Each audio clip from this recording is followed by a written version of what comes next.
new Hangouts, more or less. We are live. Oh there my we go. goodness. It is Wednesday, June the 26th, at least where we all are. 8 p.m. I'm Ben. Welcome to the show. We're hanging out with Mr. Brian Stewart, talking about his wild and wacky adventures at Gearfest this past weekend. And we have, excuse me, my good friend Mitch Haman also joining us. Why? He's going to keep an eye so we don't get into too much trouble. So I think that's a bit of the blind leading the blind, but why not, folks? We need all the help we can get. Ain't that the truth? Absolutely. The truth. So you guys are doing well? Doing well? I'm doing good. Good. Got two trying to get nice guitars here. I noticed that there is some nice guitars there. Let's do a roll call. So if you want to get a shout out, folks, say hello in the chat. We have at the top of the list, young Alex Radford. Good to see you, nephew. We got Will Varela. My God, a chat would not be the same without Will Varela involved. I wore this for Will. There we go. We got Justin Cox in Utah. We've got Jay Steen tuning in. We got our metal buddy, Joe Hervey 84. We got my brother in arms, Albus Band, Aaron in the chat. Good to see you, sir. We got Daniel Horsley. We got Phil Mosley Music, who I swear never sleeps. We got Bam Ozzy in the chat, another guy who never sleeps. Paul Liu, good to see you, brother. Layla's Guitar Daddy. Jimmy Biter, Ben Henry, great name. Zim's Guitars, good to see you. Dane? There's the yo-yo right there. Walking by this yo-yo's head. Jan, always a pleasure. David Ennis. Will's like, already, dude. We didn't even make it 2 minutes in. There's someone else who never sleeps. We got China Mike in the chat. China Mike. Always a pleasure. I don't know if you guys saw, he put up his 5 and 5 today on Rickenbacker. He cracked me up in Phil's video from Toman. I don't know if you saw that or not, but he's like, Phil's interrupting him. He's like, Phil's really cool, except when. Yeah. Hey, Gary Holt, good to see you. Yeah, that was funny. And I did really enjoy when Mike and Steve went live and Phil's sitting just at the next table, and every once in a while you can tell they're talking about me. What's up, guys? Yeah, my ears are burning. Yeah. I hear you, Will. Oh. Except when he's a dick. Okay, see, I let him post it. Nice. So you can type whatever you want in the chat when you have one of those wrenches. Yeah, nobody can do anything about it. No. I could, but I won't. No. We love Phil. So how you liking those new Lawrence Petross pedals? Oh, man. I was playing with the 74 a bunch today. I was playing with both of them for a good hour after I ended my show Monday night. Mm-hmm. Yesterday, I took them down to Ardens to have our good friend Tim Griffin check them out. What'd he think? And I posted a quick little video there of that on Instagram, which I think also went on Facebook. Oh, cool. And he was just repeatedly, he'd make adjustment, hit a chord. Wow. Yeah. Wow. It's like, yeah. The 74 is pretty special. It is. I was doing a bunch of AC/DC with it. Mm-hmm. Oh, great for that. And just to make it clear to everybody out there, they're like, why would you love that pedal? Why would you get rid of it? Well, I bought the actual Marshall amplifier, so it was kind of redundant to have a Marshall preamp pedal when I've got the amp, right? So yeah, unless you're one of those guys that's stacking amplifiers one into the next. Yeah, I didn't need to do that. Speaking of the devil, there he is. Oh, there's LPD. He's teaching, but he wanted to drop in and say, hey. Hey, cool. Lucky student. Hey, BC Rich 581. Good to see you. Awesome. All kinds of folks in. So please leave a thumbs up. They always help the channel. And if you're new, please subscribe. There. We got that out of the way. So you let's get right to it. You survived Sweetwater Gearfest. I did. I missed it this year, and I missed a good one. It was. Unfortunately. First off, the weather was spectacular. I was standing in rain drizzle, just enough that you're like, well, it's hot, but it's wet. Yeah. It was like 80 degrees and blue skies. Friday was great. It was a little bit cloudier on Saturday. They talked about there might be some rain, but it didn't rain. It was really nice. Not too hot, not too humid, just right where you want it. And how cool is it they have the big bins of water on ice for free? Everywhere. Yeah, everywhere like you come on, turn. most places you go to an event, you're paying $6 for a bottle of water, or some ridiculous thing. Yeah, they're handing it out to you. They're trying to keep you hydrated. Yeah. They don't want you to leave. True. And even still, though, listen, though, the whole cafeteria thing on the inside, the food was dirt cheap. Cup of coffee, like a good cup of coffee was $1.50. I had a cheeseburger. I think it was $5, and it was a good, a nice big juicy yummy cheeseburger. Yeah, because they could jack up the prices if they wanted to, but they didn't because because they got the whole call center right on site there. You got to have a cafeteria for the warehouse employees, the call center employees. Yeah, it's where everybody that works there eats, unless they want to go out to eat. But they didn't raise the prices. They just kept everything as what they normally had on the menu, and it's very reasonable and tasty food. Yeah, so it was great. Plus, they had all the food trucks. I mean, if you didn't want what they had on the menu, if you couldn't find it in the vendor area with the food trucks, I don't know what you were after, lobster or something maybe. Oh, look out. China Mike says, anyhow, your notification woke me up again, dude. Sorry. Love that, but I'm meeting up with Mike Bradley tomorrow, so got to sleep. Catch the full replay tomorrow night, brother, night all. Have a good one, Mike. Sleep well and say hey to Mike for me. In fact, give him a hug for me, please. Thanks, Will. Will said I did a nice job at Sweetwater. I've got the second part 2 of that video. It's actually uploading right now, so it's going to take forever, but sometime later tonight it'll be ready for viewing. Yeah. You're doing 4K too. Say hello to Crowbar too. I forgot to say hello to Crowbar, and we like Crowbar. I don't do 4K. My camera shoots, they call it 3K, but it's really like 2400. But it still takes forever to upload, right? Like 15 minutes took like 3 hours the other night. Wow. And I don't have slow internet. I have like 9 megabytes a second upload speed. So like that stuff I was telling you, Mitch, before Brian jumped in, the stuff that I shoot in 4K, like whatever it is now, I don't even upload at home anymore. I'll actually drive into town and use Ardens internet connection. Okay. Yeah. Well, that's nice. Even at night, I'll just pull up in front of the shop, get into their Wi-Fi. That's pretty smart, actually. How far is that from you? From whom? It's only a couple of miles. Good. Yeah. Will says, Ben, is that a picture of Hack and Drag on Brian's t-shirt? Why, yes, it is. Not in drag, but it is, in fact, Guitar Hack on Brian's shirt. It's a new line of merch Guitar Hack is doing. Yes, this is what Guitar Hack would look like when he paints his face to get to 1,000 subs to raise money to go to NAMM. He's close. Right? He's getting close. I don't think Hack's in the chat yet, because otherwise he would have chimed in on that already. At least to defend himself. Yeah, he'd be like, it's not going to happen. Really? I can't tell if they're complimenting me on my hair or making fun of my hair in the chat.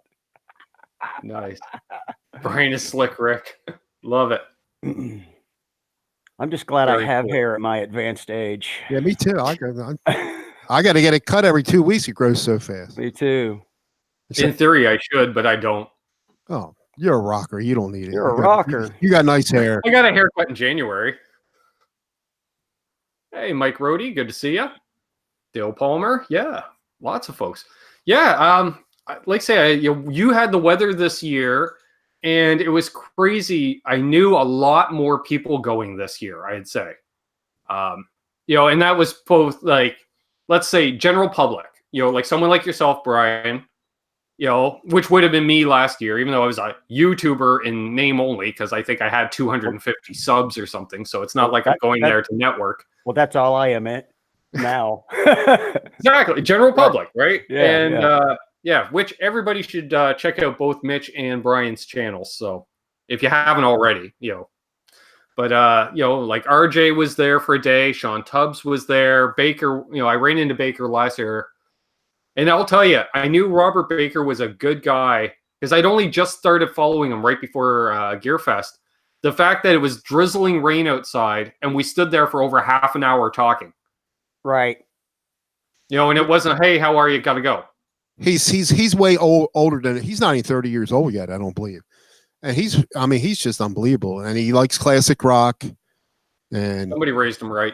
he's one of my favorite guitarists to listen to on YouTube. There we go. Plus I bought his lesson packs. Did that pop up? Can you see that? I see a black screen. Oh, well, I guess it didn't work then, did it? No, but do it again.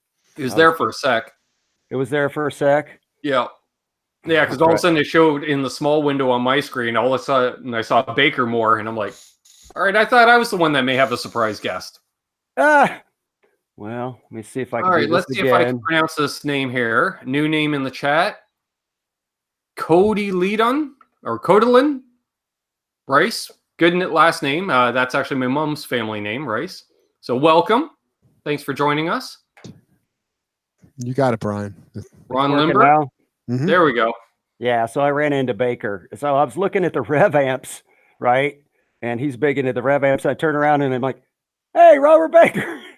He was standing right there. So we talked about 10 minutes. Like you said, he's super cool. Yeah. Let's see here. I think he's in Ohio too, isn't he? Yeah, he is. He's about 45 minutes or an hour north of me. I think it's Mansfield area of Ohio. So kind of. We've got Brian Landreth. I'll say on behalf of him. He says, "Hi everyone. I'm driving. Can't type. So you drive. We'll talk, Brian. Yep. Be safe. Yeah, and be safe out there." Hey Dale Palmer in the chat. Hey Todd. Some of our buddies showing up. I'll say, we've got I can't say that first name. C. Rice. I'll paraphrase. She loves or they love Robert. Is that a she? It looks like a she in the avatar. I want to say it's a she, just so it's not a complete sausage fest here. We've got Janice here. We don't have my sister, so it's nice to have a couple of females in the chat. Absolutely. Dudettes. Hey, there's Jasko, our Bronx brother. Waiting on a package from Jasko. Oh, yeah? Oh, there we go. Okay.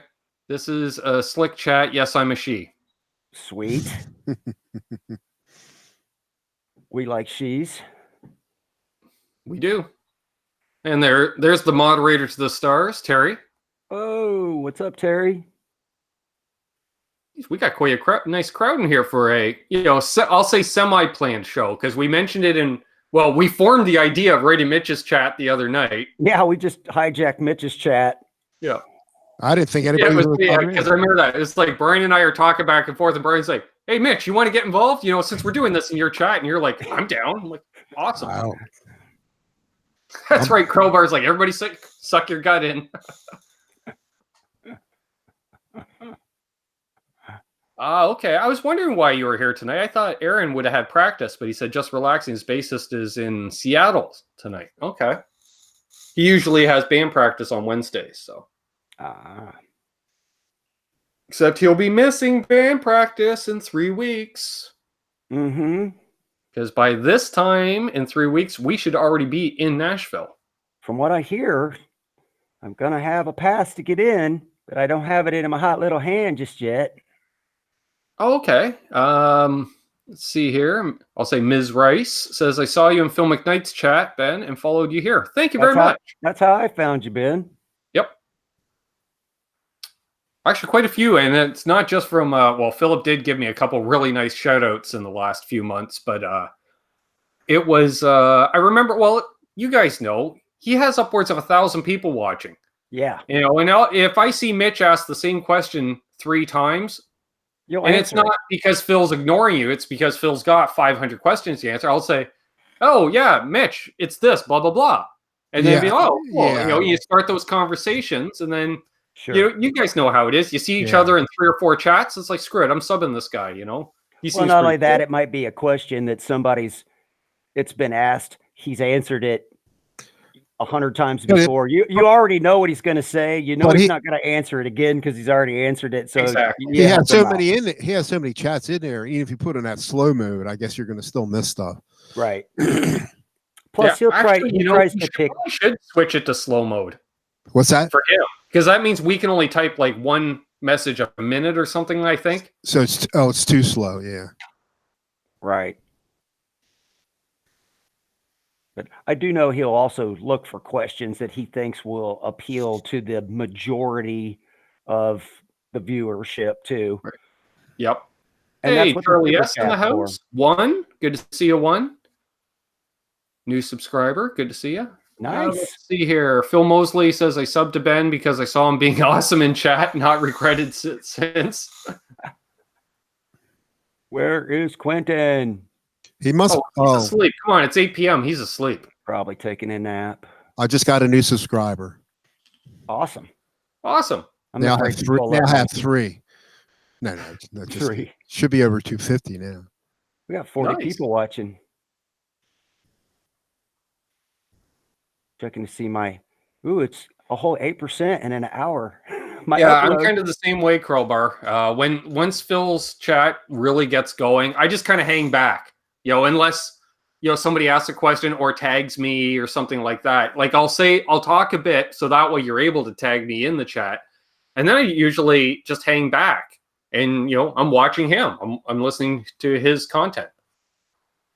I usually end up in a conversation with somebody in the chat. Yeah. While I'm listening to Phil, I'm having a conversation with somebody. That's it. Phil Mosley said, yeah, I love it when I get new subscribers. It's a great present for a YouTuber. Hey, for me, the happiest thing I see is not necessarily a new name in the chat. It's a new name in the chat for a second time. Yeah. Because then that told me, back. okay, they came back. They gave it a chance. They liked it. They came back. Hey, Gussie. Gussie's in the chat. Gussie was out watering the garden, he says. Oh, yeah. Although I think he was just throwing a whiz. My garden doesn't need any water. It needs to stop raining here. Joe says, Ben, I'd like to say hi to Brian. He has been like my dad. He knows why. Great dude. Much love, guys. That's No very problem. nice. Very nice. Very nice. Yeah. No problem, Joe. It's messages like that offset, someone can slag me, but I don't care because there's guys like Joe that'll say stuff like that. Yep. The negativity will be out. It won't even matter anymore. Yeah, and believe me, Something nice. folks, when you guys send me messages, on Facebook or through email, I read them. I'll reply, and I do take them to heart. It's great. I do appreciate it. Just helping out a buddy. That's what Yep. buddies are for, right? Exactly. Yeah. So, Ben, who are you going to NAMM with? Richie or I'm somebody going else? with I can't Aaron remember. from Elvis Band. Oh, you're going with Aaron. Oh, sweet. Yeah, so he lives outside of Chicago. So I'll fly from Toronto to Chicago, and then we'll drive down together. Nice. Who you said Eric? Aaron. Oh, Aaron. Yeah. Okay. Killer. That'll be Elvis Band fun. in the chats. So you'll have about maybe an 8-hour drive. Yeah, it's 8 hours, and then right we'll down hop off 65 and all the see- way.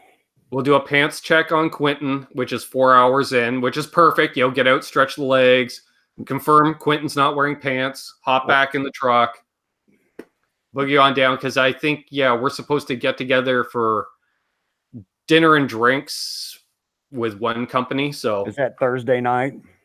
on Wednesday night even. Oh, you're going down Wednesday. Okay, cool. Yeah. Like, I figured, as soon as he's like, well, let's go down Wednesday. I'm like, okay, well, in that case, I'm already going to start setting stuff up. Yeah, And- you might as well. Yeah, and when a company's like, we should do dinner and drinks, you don't say no. Yeah, Especially me. Yeah. yeah, absolutely. No, I can't. I got other plans. Yeah. Right. It's more like, okay. So within a year, you went to summer NAMM. I mean, winter NAMM and summer NAMM. You're going to be going to. Yeah.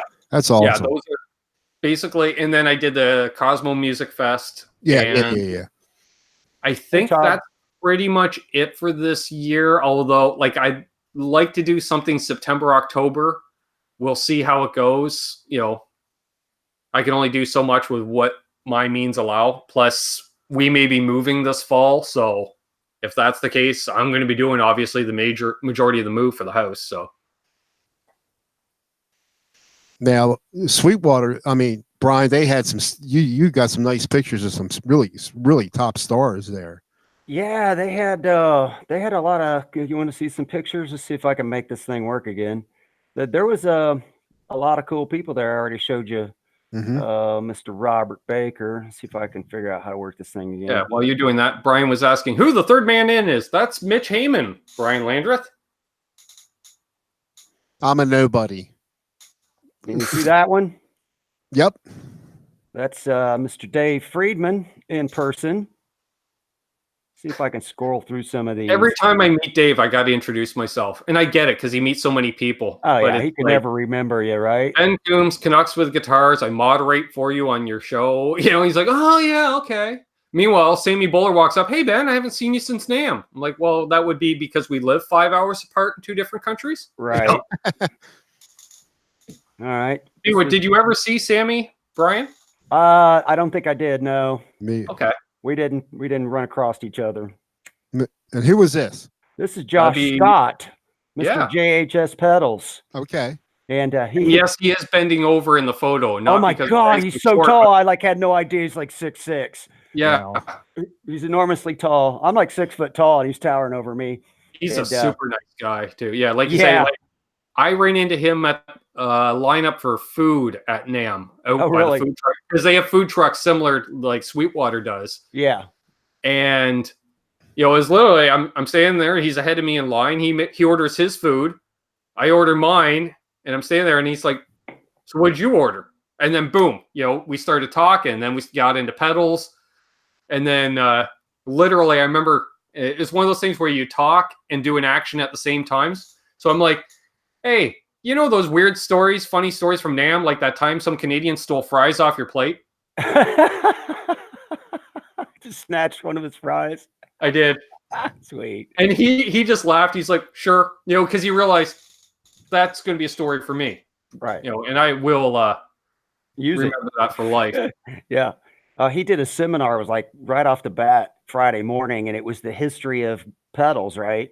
Right. And I didn't catch the whole thing, but I got in early enough that he was talking about the very first ever guitar pedal, which I'll show you a picture of it in the videos too. It's called the Maestro Fuzz. It was put out by Gibson. Yep. But what happened was there was actually a country and western song being recorded, and it was time for the can you see that? It was time for the guitar player to kick in the solo, and some circuitry on the board, the mixing board fried out, and it created this amazing fuzz tone. And of course, back then you're rolling tape, right? And they just kept playing, right? It was, you know, live in the studio. They just played stuff and recorded it. It's how they made albums back then, right?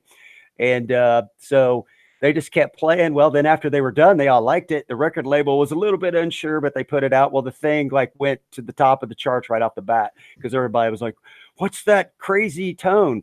So the engineer that was running the board that day went home and in his garage figured out what happened and designed this pedal.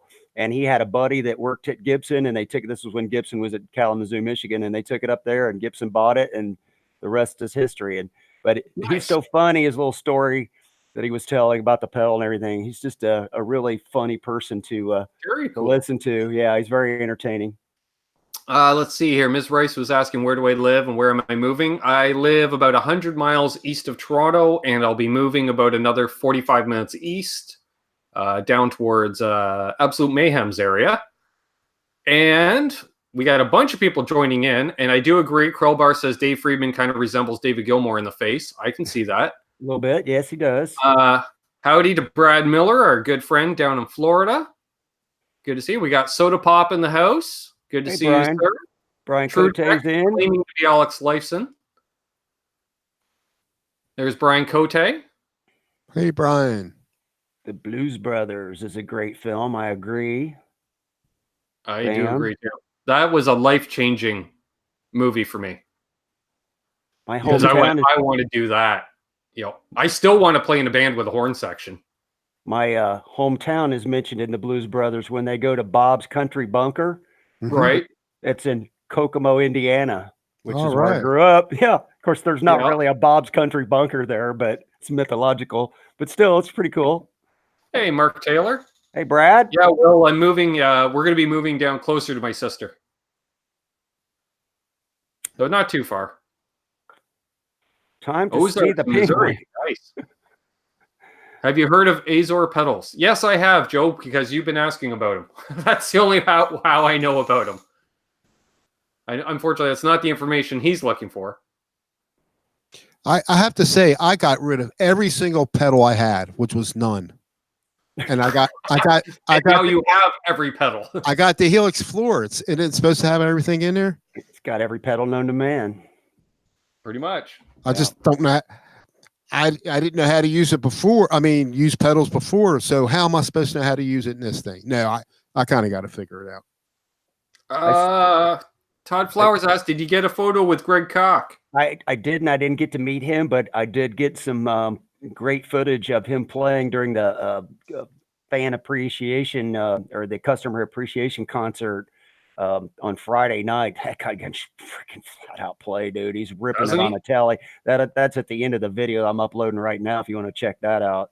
Very cool. Did Steve Vai play while he was there? Yeah, he did. He played, and I missed it because I went back to my hotel room to like change my clothes and relax a little bit. And by the time I got back for the concert, he'd already played. But yeah, I got pictures of Steve Vai too. Yep. He was cool. Of course, the instant that he shows up, he starts getting rock star swamped, right? Yeah. Oh yeah. So I didn't. I needed Strauss last year. I didn't swamp him, but there was this kid that was genius. So they had one Ibanez Vi model out in the 10 area, and as soon as they saw Steve was there, this dude ran over there and bought the freaking thing, and then got him to sign it. And I was like, that was pure freaking genius. Imagine going home with that. He signed it on the front and he signed it on the back on the headstock too. Nice. Yeah. So, but yeah, he was cool. I'm not going to say he was standoffish, but it was one of those deals where you could tell, like, he's like, I can't stand out here very long because too many people. Yeah. Just I'll get mobbed. And he actually sat down at that table to sign autographs at a time they had set, and the line was just instantly. Oh yeah. 400 people, and I was like, oh my god, he's going to play a show later with that same wrist. Yeah. He's going to sign all these autographs with. Yeah, I'd love to play, but I got carpal tunnel as a result of signing. Right. Exactly. I don't like to bother people. I remember I saw a ball player. He was just with his wife and family, and I started talking to him, but I could see he really didn't want to talk. And from then on, I never invaded, stars if I would happen to see him or something like that. Right. I was kind of invading stars at NAMM, but it was a quick, hi, nice to meet you. Can I get a quick photo? Get back your day. And it was like 30 seconds, boom, out. I was happy. They were okay with it. Phil Mosley was asking some more about Greg Koch. Actually, if you go back to my Sweetwater stuff last year. Yep, I remember. I did a quick video with Greg Koch. Mm-hmm. Which that was insane. Yeah, Mitch, you were around for that. I remember the video. Yep. Yeah, and then there was a time I went live from Sweetwater with Greg playing in the background, and I framed it perfect over my shoulder. You could see him playing, and I remember one of the first people in the chat are like, "Holy crap, is that Greg Koch playing?" And I just went, "Oh yeah," and just kind of shrugged it off. Meanwhile, I was like, "Yeah, I set this up that way on purpose." And Cheddar was there that year. Cheddar was there. Had a nice chat with Cheddar and his wife. Mm-hmm. I just opened my Coke and it went. Oh no! Don't you freaking love that? No. Sticky Coke all over my desk. Especially if you got electronics around. It didn't get in the keyboard. Luckily, I had a towel handy. There we go. Oosh. Let's see. Soda Pop was asking what you use to spike your hair, Brian. I just use what they call pomade. It's just wax. It's a classic. Yeah. Todd Flowers remembers both of those. Yeah. It's hard for me to remember who's been following the channel quite a while because a lot of you guys, I became friends with you guys in the chats, and you might not even subscribe for a couple of months. You know what I mean? I'd say 90% of the people that are, my friends on YouTube are all people that I met by having a conversation in a chat somewhere or another. Yeah, I met. Are you guys familiar? Ben, you might be familiar with Frank C. Yeah. So I met him in a chat, and he lives like 15 miles from me. Yeah. So was great. So we hooked up. We hooked up a couple times. Actually, when we went to to Guitar Center a couple weeks ago. He bought the Stomp, the Helix Stomp, Line 6 Helix Stomp, and I got the Daddy, the floor. And didn't that start out you guys because when you were looking for a Wolfgang, he said, "Come on over and check out mine" or something like that? Well, he brought them over here. I got like 3 videos. They were his Wolfgangs. I did reviews on, and I did a pretty good funny one where I was dreaming. I don't know if you saw that one. And I was dreaming of. I think I had one of my guitars sitting on a stand. Then it turned into one of the his EVHs. Nice. But I did get the EVH standard. It's a nice guitar. Sure. Yeah, it's really cool to meet up with folks. Oh yeah, that's one of the reasons we did ChinaGuitar this year was for that reason. And I was like, should I? I can't, because I always think, is my channel big enough to be able to do this? Mm-hmm. Like, what's the point if one person shows up? Type thing. But it was you guys in the chat are like, screw it, do ChinaGuitar. Let's see it. I'm like, okay, so let's do it. And Guitar Hack had come down here right about a year ago. It was the last day of June of last year, I remember. And he drove down to meet me and stuff, and we talked, and we hung out all afternoon together. Oh, Will Varela, I'm new to the chat too. Who are you? I don't know who I am sometimes. But then it was funny because, a year later, we're up at Cosmo, and there's Mayhem, myself, Wayne, Ryan Cote, and Guitar Hack standing around for an hour shooting the breeze. And so a person I knew, she was there just to see the concert. She's not a musician. She was just going for the concerts. And she walks by and she's like, "Hey, Ben." And she actually messaged me that night. She's like, "Friends, hanging out with friends." I'm like, "We're all YouTubers that all met up there." She's like, "Oh, that's so cool." I was like, "I know." Who do we got there, Brian? That's Steve Stein. Steve Stein. Oh, yeah. Cool. He was nice to talk to also. I learned when I first started playing guitar, like not quite 2 years ago, the very first riff I ever learned, I learned off one of his YouTube videos. He's a great guitar player. He's totally the opposite of Josh Scott, though. He's about 4'11". Mm-hmm. He's so short. I was shocked. Yeah. I'm squatting down in this picture to get into the frame with him. But he was super nice. I have to answer a question real quick. Todd asked me, "Did I get another Les Paul?" Well, yeah. This is the standard Blueberry Burst. I originally had the classic.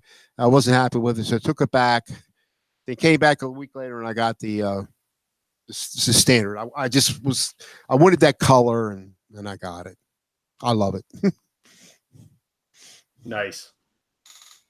They are nice. They are nice. But this has the dip switches where you'll see a lot of people are, complaining about Les Paul for doing this stuff. You don't have to use them. But it's got like 104 or something like that, total different combinations of sound if I wanted to mess with it. But we have mild razzing going on. Let's see. We got Fabulous Disaster says, "Isn't Will that Kiss fan guy?" And then Will saying, "What? That isn't the Wildlife and Gardening panel?" Did you see Justin Cox in Utah's suggestion for what you should call it next year? I did not. I missed that. Canucka-Palooza. Canucka-Palooza. I like it. Yeah. Yeah. And we do have the hardcore viewers. You're all a bunch of knuckleheads. Knuckleheads, right. I figure, like Dave R's got the late crew, you should make a knucklehead shirt. Crew. I'm like, I don't want a crew. I want a bunch of knuckleheads. You need to make a knucklehead shirt. Working on it. And actually, I did say for a while, don't buy any of my merch because I was having issues with Spreadshirt, but they cleared it up. So all is good. And I am working on a new design for the Knucklehead shirts. There's going to be a few different Knucklehead shirts, like proud to be a Knucklehead, Knucklehead for life with a hashtag, That's funny. Yeah, have fun with it, right? Doesn't cost me anything to upload an image. Hey, if one person buys the shirt, why not? Why not? You'll buy one. One person at least will buy one. Exactly. Yeah. I did put in an order because I needed some new shirts for Summer NAMM. And so I ordered a shirt for myself, a shirt for Aaron. Because, why not? The guy's helping me get down there. And you guys look like twins. A hat too, so I have a new hat. You'll look like twins. Pretty well, yeah. Except one's wearing a wig and one isn't, right? You know I love you, Aaron. But yeah, I'm pretty sure Aaron has a shaved head, so. Yeah. So, Mitch, tell us about your Epiphone. The Epiphone, that is a 2011 Epiphone standard that I got about, I guess, going on 3 years ago.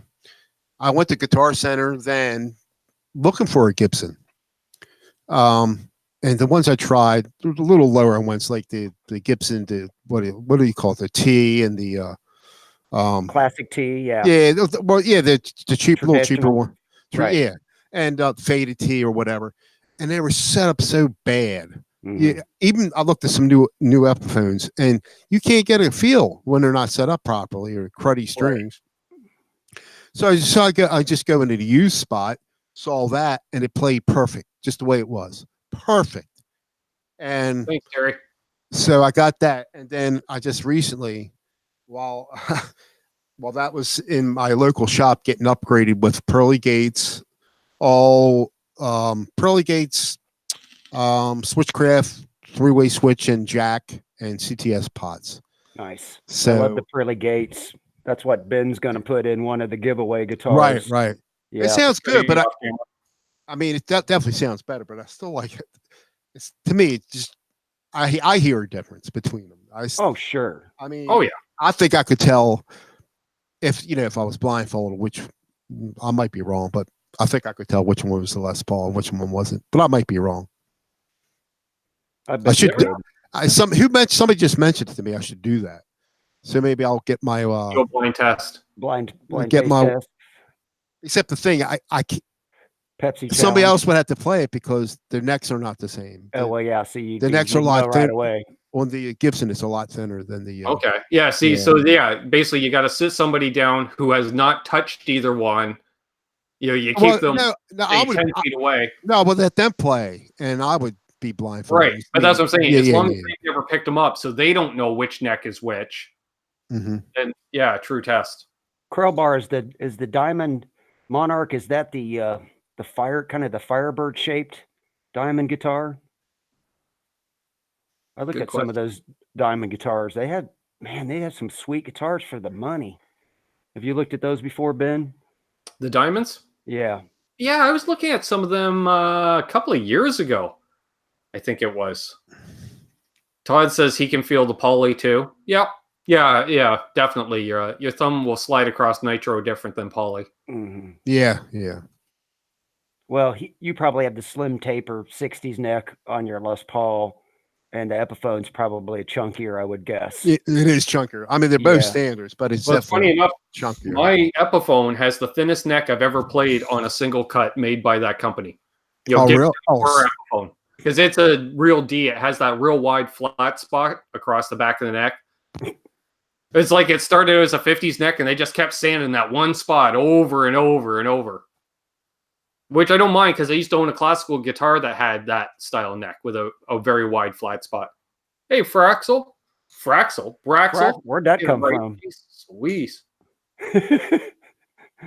He's half a beer in, and I can't talk. Half a beer in already. Yep. I was drinking coffee when we started, but I'm switching over. There you go. Coffee will just keep you awake. Yeah. Doesn't do it. It doesn't keep me awake. I don't sleep. I didn't get a nap today. I didn't get my old man nap. I was making videos today, and then I had a lesson. So. Yeah, I was editing all day. Took me an entire day to edit 20 minutes worth of video. I mean, finished product, 20 minutes worth of video. You'll find this out at NAMM if you try to shoot content, though, because you're going to end up with all these 90-second parts. Oh, I know. That's what I did at Gearfest. Yeah. I did like 20-second videos of each stall because it was half the size of a booth. Yeah. And fortunately, with iMovie, I can just go it's like clicking on 10 photos to upload on, say, Facebook. Yeah. Go bing, bing, bing, bing, bing, and it just drops them all in, and I hit make movie, and it puts them all together. That's nice. Well, some of the tents at Gearfest were so loud that after I got home, then I basically had to go back over and just kill the volume on the video and narrate over the top. So that doubles the amount of time it takes to, Yep. you know, break the segments down and put them all together. What are you using to edit, Brian? I use the software called VSDC. It's a Okay. freeware program. I was going to fine. try that one. Yeah, I was like gonna it. try I just originally started off with just the Movie Maker because I have a PC, Right. and it works okay too. But there's a little bit more power in the VSDC things you can do, and I think it's easier. And I just use the free version. I might use something different at NAMM too, because if I have a clip that I want to shorten, yeah, you can't do that in iMovie anymore. It doesn't let me edit the length of a video. Yeah, which is kind of important in a video editing program to be able to edit trim. Yes, you'd think you'd be able to trim.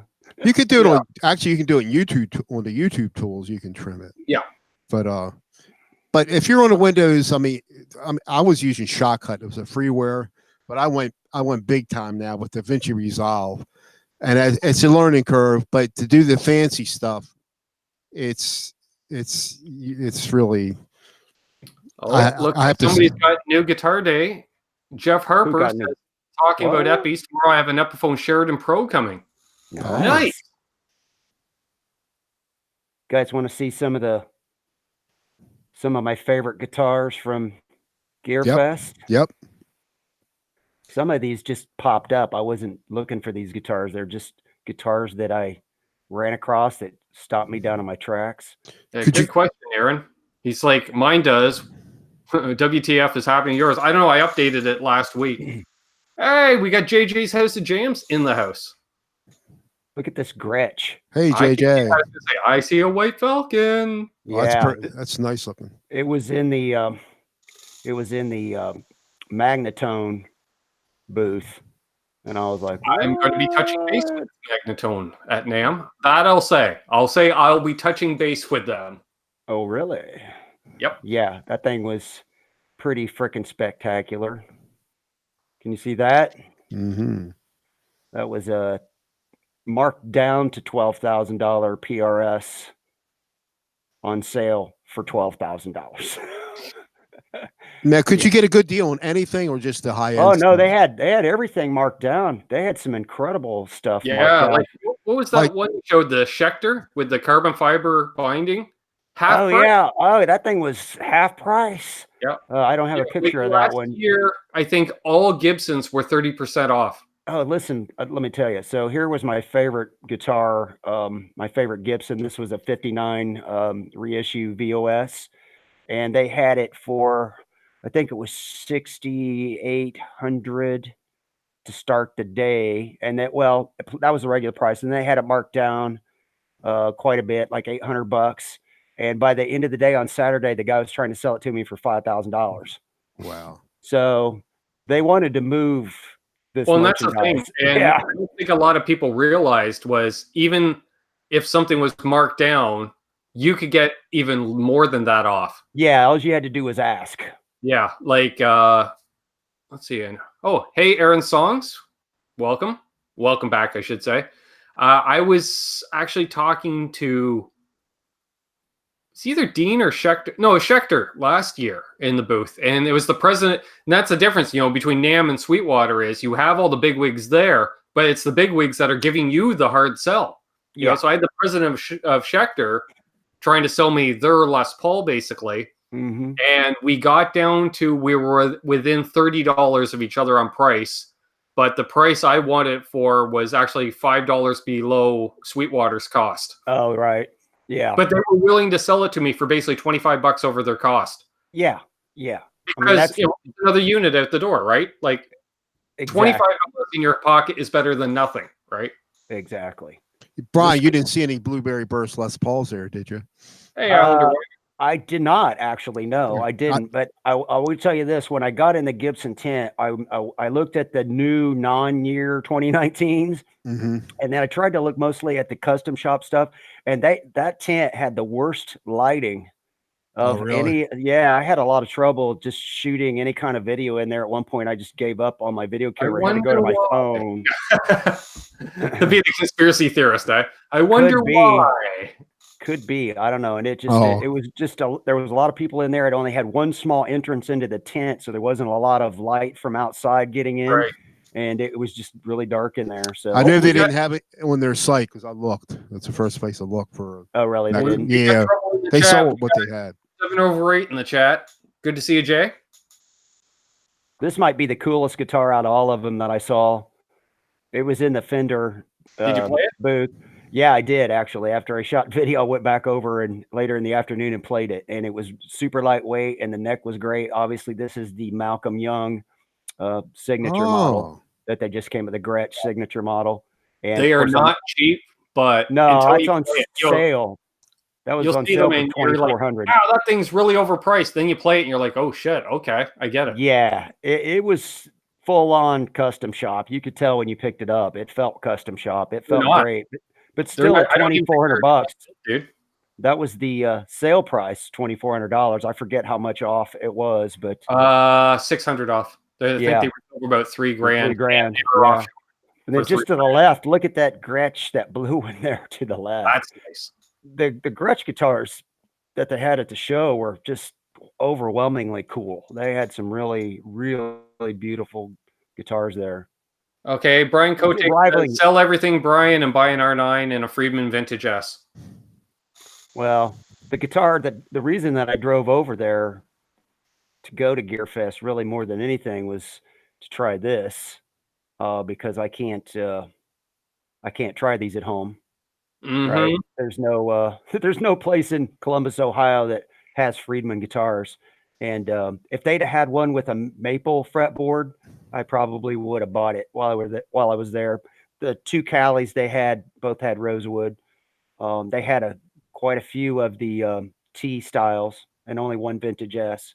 Right. But I really wanted the Callie, but I was afraid of the neck. Everybody tells me the neck is a lot thicker than what I'm used to with my slim taper on my Les Pauls and stuff. But I didn't think it was that bad.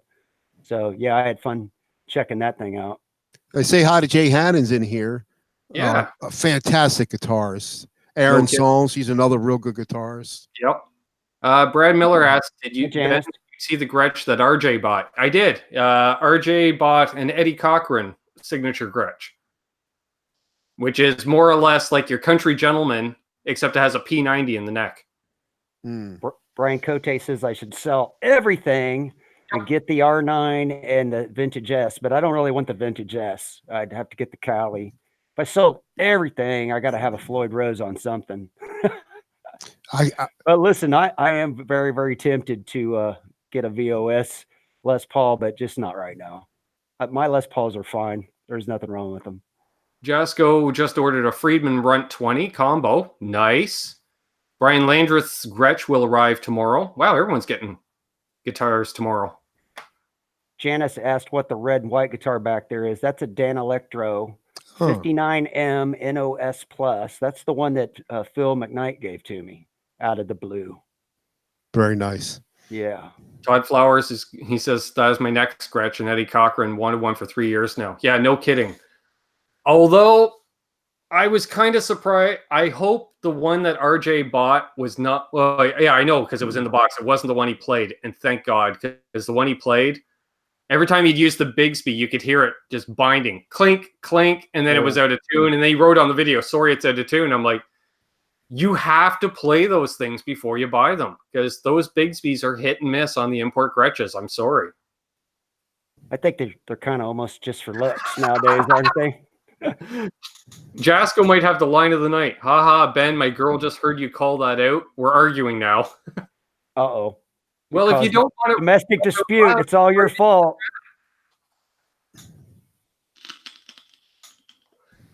Mozzie got a new guitar, or yesterday now. Yeah, yesterday for you, still today for us. It's crazy. I went to Gearfest and I didn't spend a penny on a new guitar, and all these guys that didn't go got new guitars. How's that work? Yeah, you're right. My wife was with me when I got mine. You saw, I got proof. You saw the pictures on your Canucks for Guitars page, or Yes, I agree, Jay. He should have had a new guitar a month ago. Check these bad boys out. Oh, they're nice looking. These are the comparison guitars made in Japan. And it doesn't really show up too well, but the inlays are the face of a clock. Really? So whatever fret you're on is what time it is. Oh, wow. On the inlay. Yeah, these were like $2,500 on sale. They're pretty crazy, but they felt great. Tank thing going on there. What's that? Yeah, isn't that crazy? These are called the Horus, which is the Egyptian sky god. Right. But, they're a cool. They were a cool guitar to get to pick up and try out, because that's another thing. You're not going to see that at Guitar Center, right? Or Sam Ash, more than likely. No. Jay says those are great guitars. Yeah, they felt great. The neck felt great. Felt like a lot like the neck on my PRS CE, which is the thinner of the necks that they make. But yeah, it's the MF is the one on the left with the maple, and the EF is the one on the right with the ebony. So you have your choice of fretboard. Hey, we got Sean Zimmerman joining us. Good to see you. Thank you, Terry. And let's see here. Yeah, it's funny, you go to some of those events and someone will say, like, did you play an American Standard Strat? Hell no. I played nothing but custom shop, because I'm there to play the guitars I can never afford to buy. Or try. Yeah. A regular American Strat I couldn't afford to buy until like 4 years ago. Yeah. Well, I saw some Strats available locally, stuff like that. Like, play the stuff you can't play around home. They had some Strats in the open box tent that were $7,000. Oh my gosh. Custom shop, master built. Wow. Rosewood necks. Well, says they remind him of the Vandenberg guitar. Yeah, I can see some of that influence there. Before I got the Les Paul, my American Strat Deluxe, which I got 2015, that was the most expensive guitar, and that was pretty much the Les Paul was double that. True Tech, look, honey, I bought you the guitar I always wanted for your birthday. Yeah. Happy anniversary, dear. Yeah. Here's my new guitar. On it. Todd's like, don't buy a Kiesel. My Kiesel is my most expensive guitar because it's the only one that I have that I didn't buy used. Right. Oh, okay. But it plays good. Oh, it plays. In True Tech, you're not that far off, because for Rich and Stephanie's wedding, I commissioned a build for Richie for a custom guitar. Nice. For his wedding present? Yeah. Nice. And she's like, how does this benefit me? I said, well, when he gets on your nerves, you tell him to go down to the studio and play that guitar. You could get her like a blender and then call it even. I didn't give her anything. I bought dress clothes for the wedding because I was in the wedding party. She'll smack you in the mouth if you get her a blender. Oh, she would. Especially since, she's with child right now. So, she's already cranky. Yeah. I wasn't going to say that, but, have you seen Richie on a show lately? No. He's probably on a short leash. Yeah. Well, he's got a bunch of stuff going on, so I put this one in the photo file for Hack, and Hack's not here. Where's Hack? Yeah, somewhere he just got chills because he feels gold hardware somewhere, right? Is that a Firebird or? Yeah, custom shop one, like $5,000 one. Has gold hardware, so I know that. Actually, I did a demo on one of those. You heard me say I think it's just me, the most ugliest guitar. I just can't. I might love playing it, but I just can't. Don't like the look. Where the Les Paul to me is just the opposite. One of the best looking guitars on the market. Right. This one to the left of it, the V, that's a custom shop V. That was incredible.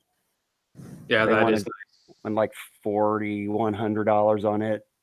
Yeah, like Todd Flowers mentions that. Yeah, there's no mini hums in the Firebird. Yeah, for some reason, the custom comes with regular sized humbuckers. Right. Now, if you remember Johnny Winter, who I saw in 70 something, he played a Flying V. Johnny Winter. Right. If you guys are not too young or old enough to remember Johnny Winter. I know Johnny Winter. Yeah, I know who Johnny Winter is. He's one of my heroes. Well, some of these Ooh. whippersnappers in the chat might be too young, but Yeah. Oh yeah. I'm not. I shouldn't say, but I might say Will Varela spent a weekend hanging with Johnny Winter. That's right. He did say something about that, didn't he? He did say something about that. He and Rick Derringer. That's right. And Will says, well, my ex-wife and I were fighting. I gave her a broom for our anniversary. Yeah. Did she hit you with it? Well, he did say ex-wife. You should see what he said earlier. I'm not going to repeat it, but anyway. Which ex-wife was this? Yeah. Oh, Rick Derringer played in the Johnny Winter band. He wrote Rock and Roll Hoochie Coo, and then he did it by himself when he left Johnny Winter. Yes, Johnny was a killer slide player too. Yeah, he was good. Great blues guitar. Great guitar player. Rock and roll. And the simplest rig rundown you'll ever see from Premier Guitar was the Johnny Winter one. Here's my guitar. Here's my amp. One of my favorites. Remember that? Still Alive and Well. I don't know if anybody remembers that one. The Johnny Winter. Still Alive and Well. Yep. Still alive. Hey, There's Mr. Smith. Yep. He's not too far from me. He was wife number 3, according to Will. He was being very engaging. Mr. Smith was. They had a deal where kids could come in and they had pieces of flame maple. Right. They had all these different colors of stain. Yeah. And they were letting the kids stain their own pieces of maple, right? And then they had a line, and after they got their piece stained, they could take it up there if they wanted to and get their picture with Paul and get it signed. And I just cut in the line with all the damn little kids and got my picture taken. He seems like the kind of guy you would see on the street and he would talk to you for a half hour. What really happened was I got over there by him, and there was like 20 moms and dads with their kids, and they all wanted to get like a family picture, right? So I stood there and played photographer guy for about 5 minutes, and then afterwards he was nice enough to let me take a picture with him. Well, that's karma, right? Because you do something good, and then all of a sudden, someone will notice, and it's like, get over here, we need to do a photo. The cover on my phone too is my Ariza Verde. Probably won't show up on there. You can't see it. But so anyway, I get up there and I'm like, yeah, this is my baby. And he's like, oh yeah, that's a pretty one. And I was like, yeah. So he was pretty nice. He says, I got divorced. Now I own PRS guitars. There you go. That's one way to do it. Played in Edgar Winter's band. Edgar Winter's band. What's that song they play with no lyrics? Frankenstein. Frankenstein. Oh, yeah, that song jams. Wow. Yeah, goes on for days. Yeah. Like Freebird. Right. Go on for days. True Tech. Be funny to jam with Edgar Winter and Donna Summer at a spring break gig. That makes my brain hurt trying to calculate. We need to hear. We should be hearing crickets right now. Oh, I can do a soundboard. I can do a soundboard on here. You can do there you go.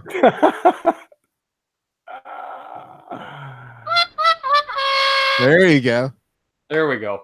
I meant to grab that earlier. I haven't used it in months. I bought it. Should use it. Yeah. Did you put this chat on a 30-second delay just in case?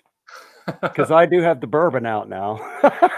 Actually, it is on a quite a few second delay. It always does that. 30 seconds or at least or more. These are just a couple of the Schecters. Like Schecter brought every guitar they ever made to Gearfest and then marked them down. Like I like Schecter. I like Schecter. I do like Schecter. Yeah. I had a couple, but I got rid of. But I like Schecters too. Oh and God! I had a couple, and I got rid of them too, and I kind of regret it. Yeah. Aaron from Elvis Band says there will be a video of Ben demoing my Chapman, and it will be glorious. All right. Which Chapman did he get? He wants to do it. That's like style. Which one is it? With gold hardware. Oh, it's got gold hardware. Oh, I'm out. No, I'm just saying. Read between lines. I've nenever really voiced my opinion about Chapman guitars on air. Well, today's the day. So, well, yeah. I almost got one, but I've never played one, so I don't think I've ever saw one in person. I wasn't impressed. I think the ones I played, they just played like every other guitar at that same price point. they had a few at Guitar Center, but not when I was there. Yeah. Now, granted, Aaron's got a ML3 semi-hollow body, world manufacturer, so it's a better one. Yeah. Janice is checking out Firebird guitars. They moved their stuff to China, did they not? They've moved manufacturing around. They've got 3 different areas. There's World, then there's the lower end stuff that possibly I was thinking Indonesia, and then they even opened a UK custom shop now too. That one place is where the PRS SEs are made, or were. World Music at one time was building a third of the world's electric guitars. Period. The SEs are somewhere else now too. Because I think they went to Indonesia. The guitar was built by World Music at one time. The one I have was made in that World, whatever it is. But now I see them. Stuff. They were doing the Fender stuff, Yamaha, Court. Because Court was essentially like their house brand. Well, are they doing the Schecters too? Oh yeah, they did. They were doing the Schecters too.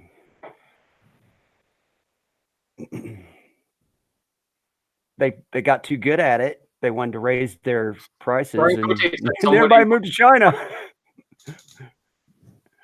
Right? Brian's like, somebody wants to send me one. I'll try it out. Sure. That's pretty much my line at NAMM, right? Well, if you want to send me one, I'll try it out. If you want to send me one, I'll try it out. What's the guy that's on Anderton's? That's also Chapman. Reba. What's his name? Yes. Rabia. Rabia. That's it. Ray his Chapman model. He's got a signature one. They had one of those at the Guitar Center here in town. That's the only one I've ever picked up that I liked. You did like it. But it was I will say this: most of the other ones I picked up, the setup was really high on them. Mm-hmm. And of course, you pick it up and the setup's high, you don't like it, right? Yeah, away. but it's not the guitar's fault. Really, it's not the guitar's fault. Yeah, right. Yeah. But I hear if you're going to get one of those, probably Riff City. Not anymore. Oh, they're not a are they not a Chapman dealer? Because they were tight. Very. And that's one of the reasons I don't care for the company. I mean, they literally just Riff City just had a video out where they had 4 or 5 Riff City Chapman exclusive one-off, and some of them were sweet. That was just a month or 2 ago. So something went down, huh? Well, there's stuff I can't talk about on air. Yeah, put it that way. That's okay. I mean, it's not my place. No. If they wanted us to know, they would tell us. The source, whether it's a fellow YouTuber or manufacturer, what have you. So I won't speak out of turn, but let's just say I was friends with a former Chapman dealer, so I got a lot of inside knowledge over the last few years.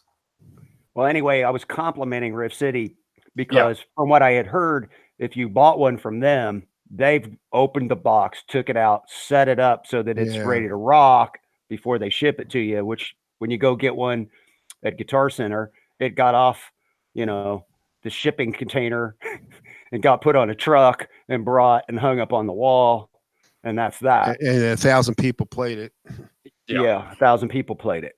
Yeah, like these strings are cruddy. They cleaned it up, but they didn't change it. They did give me strings, but I'm going to get a proper setup on it from my local guy. Well, you saw, Mitch, when you jumped on first, I was playing my Reno Fin, right? Mm-hmm. And I was like, God damn, this thing needs a string change bad. But then I realized Travis is coming over next week to do a fret level on it. So there's no point in restringing it. That's the custom one. That's yours, right? The custom one you have, right? Yeah. Yeah, he's driving in from the West Coast, I think, in about a week. And he's going to do a fret level on that thing. And he wanted to go over it just to see how it's held up, because it's essentially the prototype. Right. And then he's also delivering me a bunch of pickups. And then I'm sending a bunch of gear out his way, too, because he's nice enough that, because I get stuff done at cost, that I give him some gear, and he's happy with that instead of actual cash. Good. Mitch, you got Flowers, a.k.a. cousin of mine. Have a good one. Hey, cousin of Ben's. Mitch, you can set your own guitar up. You don't need to take it to I know. guy. Yeah, especially Les Paul, like Ben was saying, it's probably one of the easiest guitars to set up. Dude, I just took apart a guitar with a Floyd Rose and put it all back together again. If I can do that, you can set your guitar I know. up. I work on computers. Yeah. But so do I. I don't know. I mean, I used to do a little bit of laptops, but now my eyesight is going. I haven't built a computer in like 5 or 6 years. You can tell me about it. I had to get these little bad boys just to be able to like read the freaking newspaper. I got these are progressive and bifocals, and I have oh my god, it's horrible. Yeah, but I'm sure I could do it. One more picture for you. See if anybody knows who this is. I'm gonna let you. Well, let's see if anybody in the chat knows who it is. He played with Rick Springfield.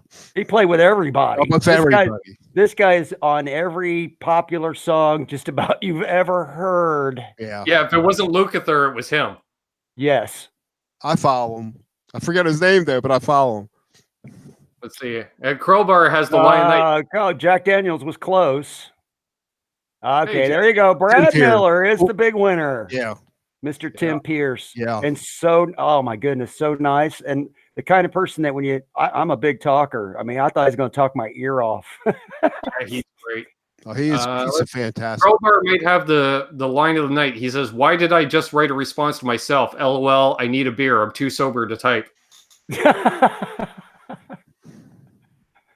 That's funny. See, I was thinking about doing, if I could figure it out, doing some kind of thing where older people learn how to do a riff. And I'm seriously thinking about doing like a weekly thing or something. And then I want to get feedback, which would help me. And sure, I want to do a weekly thing or something like that. Because I'm doing stuff I could never dreamed I could do 3 years ago. I'm doing it now. Mm-hmm. I hear you. I totally get that. Going to get a Wachusett's blueberry. Be right back. All right, Crowbar. I'll just play some hold music until he returns. Hey, I have a blueberry burst. Is that the same? I gotta claim ignorance. I don't know what that is. I don't either. I would say that would be a local beverage of choice in the Rhode Island area. I do. Is it okay? I don't drink coffee. Isn't that Nina Strauss before she shaved? Oh my gosh! You gotta have Will on. You have to have Will on sometimes. Where's the moderator at? We need some moderation here. Will has some great stories because his Johnny Winter stories and his wife's stories. You got to have. Apparently, he's got a Nita Strauss story we need to hear. Yeah. Hey, there's my good buddy Mark. Good to see you, sir. Hey, there's Laz tuning in. Hey, everybody. Wi-Fi trying to join into the live stream. What's up? Spotty Wi-Fi. Well, he's in South America. Oh. I want to say Peru. I want to. Fred, go ahead then. Hey, Ben, just listening in on my phone too. Painful to type. I get it. Well, I appreciate it that you're all watching. I think some of the best stories, and you probably heard, I know you heard it, Ben, when David Nestoff was just talking about how he lent Eddie Van Halen his guitar. That was fantastic story. Unbelievable. Yeah. No, I mean, I believe it, but it was what a great story. Exactly. Yeah, and they end up spending basically a week with the guy. Yeah. You know, that's what was it last week when they had Rosen on, which was a great show if you hadn't seen it. You know, the guys covered so many famous artists, but you know, like they were saying, like when Eddie takes you into his inner circle, you're in there and you go everywhere with them. Mm-hmm. And I was like, you know, and here's a guy who's talking from experience because he hit it off with Dave and he's like, "What are you doing?" And then Dave called into work and said, "Look, I'm off this week now. You know, I'm hanging with Eddie Van Halen all week." Yeah, I'm off this week, bro. The closest I got to an entertainer. Well, I live here on the East Coast. Well, not far from it. I'm from Maryland, but in the summertime when school was out, I would work in Ocean City, Maryland. It's a resort town. Working those cheap T-shirt shops, whatever. Right above they had these bands, real good bands would play there. This is like in 71, 72. The Pier Ballroom. So they had the Climax Blues Band, and they had Nice. Buddy Miles was drumming with it. If anybody remembers Buddy Miles, he was a drummer. I believe he passed away, but he played with Hendrix. And anyway, so after they're finished playing, we follow them. They're behind the pavilion there in a RV, and we go in there. Me and the other guy I was living with, we worked together, and we go in there. And they're passing the joints around. Of course, they kicked us out right away, but it was pretty cool. And then first time I ever met any British people from forever was the Electric Light Orchestra. So a couple guys came in the store. I sold them T-shirts, and they were playing right above us. And then BB King. That's why Will Varela says Nita could be ex-wife number 7 if she's unlucky. Mitch, you said you met BB King? He played there, and at the end of the concert, you just go up there, and they didn't have anybody at the door. So he had finished playing. We went up there, but you remember how he used to shake his hand? So I got up there and he just slapped my hand. Slap your hand. Yeah. So I met him in my lifetime, and I saw Louis Armstrong perform. Oh, cool. When I was a kid. If you guys remember Louis Armstrong. Oh, absolutely. Like in Atlantic City, we used to be geared up for kids way back when. This is like in 1960, 65. And so he was playing, and it had all these different things going on at the same time. And another place, Gary Lewis and the Playboys were playing. We go in there, and they were in a separate room, big room. And all I can remember my father was saying, because he needed electric guitars. Oh, this is too loud for me. I have to get out of here. 1965. Made it back. I gave you a shout out, buddy. You were the first in the chat. Good to see you back. Alex is here. Yeah, we got all kinds of people jumping in tonight. How many people in the chat? I know. Will 53 people. I bet you Will remembers the Steel Pier and the $1 Million Pier in Atlantic City. No doubt. Because I think he's from the New York area. Who's the most famous person you ever met, Ben, in the music industry? Musician or otherwise, guitar player, singer, drummer, etc., etc. All right. I'm thinking more on the world stage because, like, I've met some famous Canadians that never broke big outside of Canada, but they're a household name, like here. Shit. Let me think. Probably the biggest might have been this year meeting Glenn Hughes. Glenn Hughes, he's pretty big. That's a big name. Yeah. Probably. It's hard to say because, NAMM was a blur. I have to go through the photos to remember what the hell happened. Right. I think you met some, I'm trying to think. You met some pretty big people, I thought, unless they're just YouTubers. I can't remember. Oh, YouTubers, definitely. Yeah. I met a lot of the big guys. Manufacturers, when you're sitting there having a conversation and Grover Jackson's here and Floyd Rose is here. Okay. Yeah.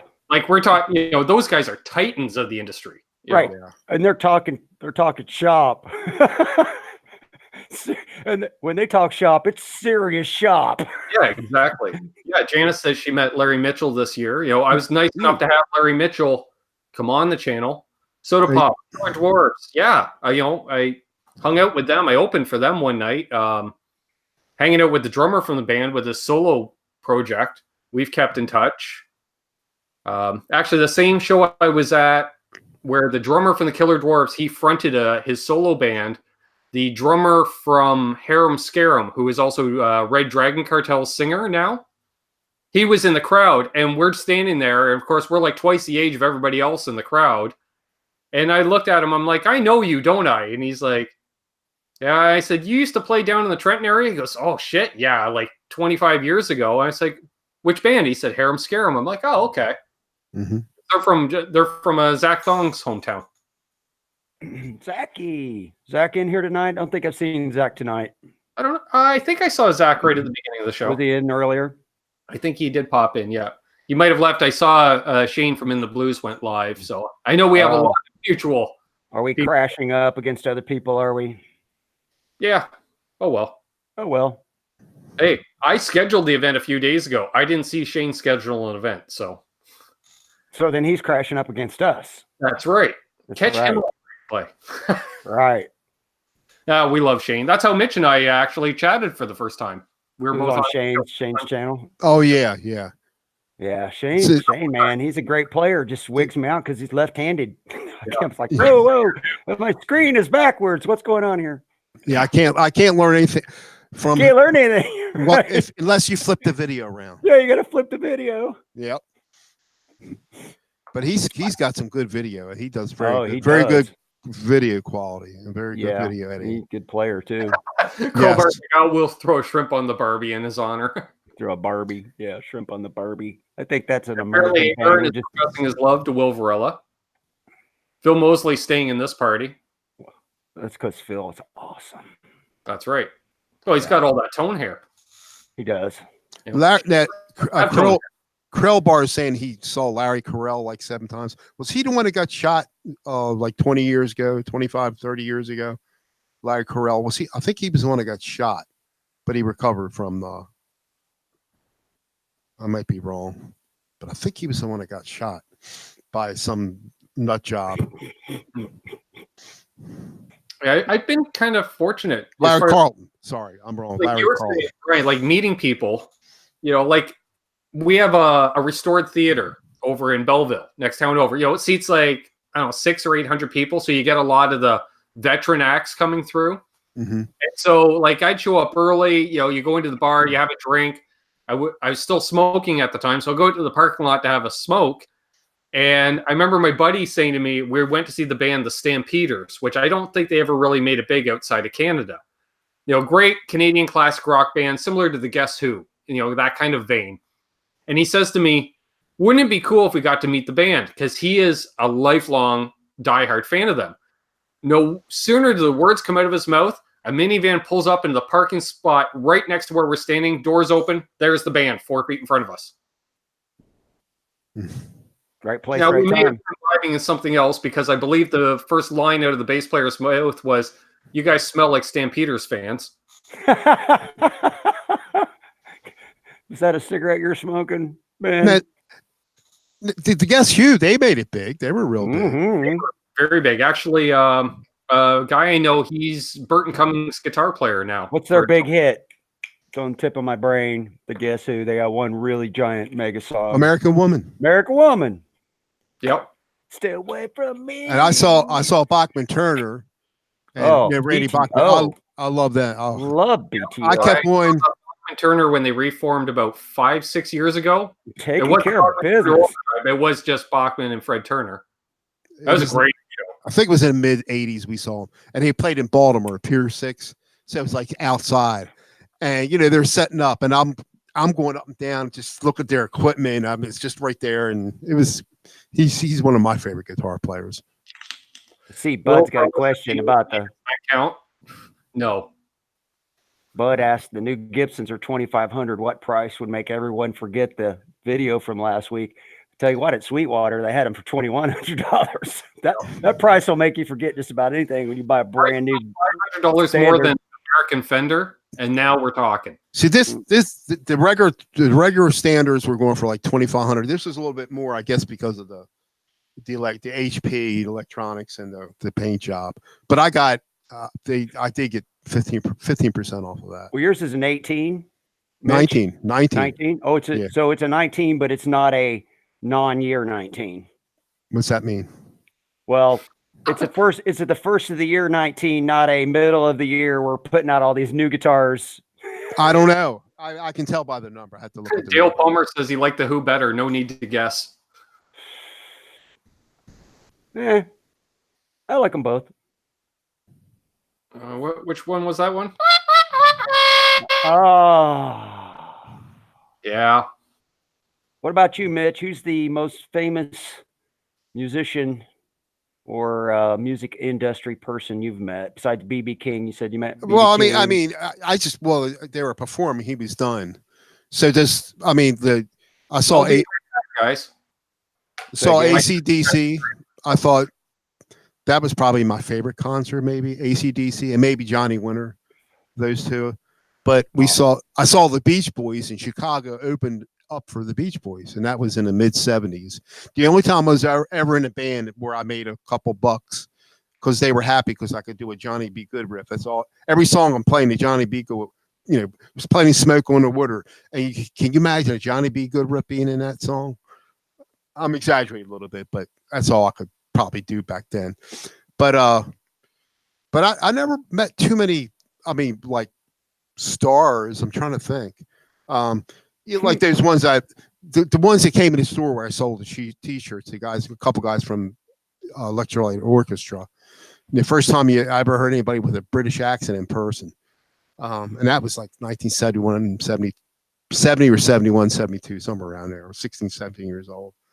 But I haven't seen a whole lot of bands. I'm trying to think. I think I saw Aerosmith before they got real big.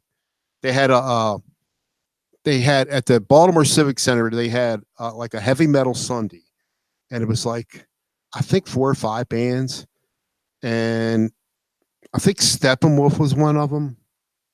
That's a cool band. I love yeah, and I can't remember who. And I'm pretty sure it was Aerosmith, but they weren't real mainstream like they got later on. And I might be wrong, but I can't remember who the other bands were. Blue Oyster Cult, I saw them. I think they were there. Will pointed out that the Guess Who also had some other hits. These Eyes and No Sugar, obviously No Sugar. Oh, they had a lot of. They had a lot of big hits. Yeah. What's his name? Burton Cummings. What a voice he had! Unbelievable voice. Unbelievable. Krellbar says he passed EVH in the hallway at Holiday Inn. It's a brush with greatness. Was it a standard? Was it a standard or a special? Was it a Holiday Inn Express or a regular Holiday Inn? Yeah, I'm saying he pays EVH, so was it a special or a standard? Oh, gotcha. Or was Japanese? Was it a Wolfgang or yeah. a Music Man? You guys want to hear my EVH tried to strangle me to death story? Yeah. I've heard it, but go ahead. So, in my 20s, I was a limousine driver while I was going to school, right? Oh, yeah.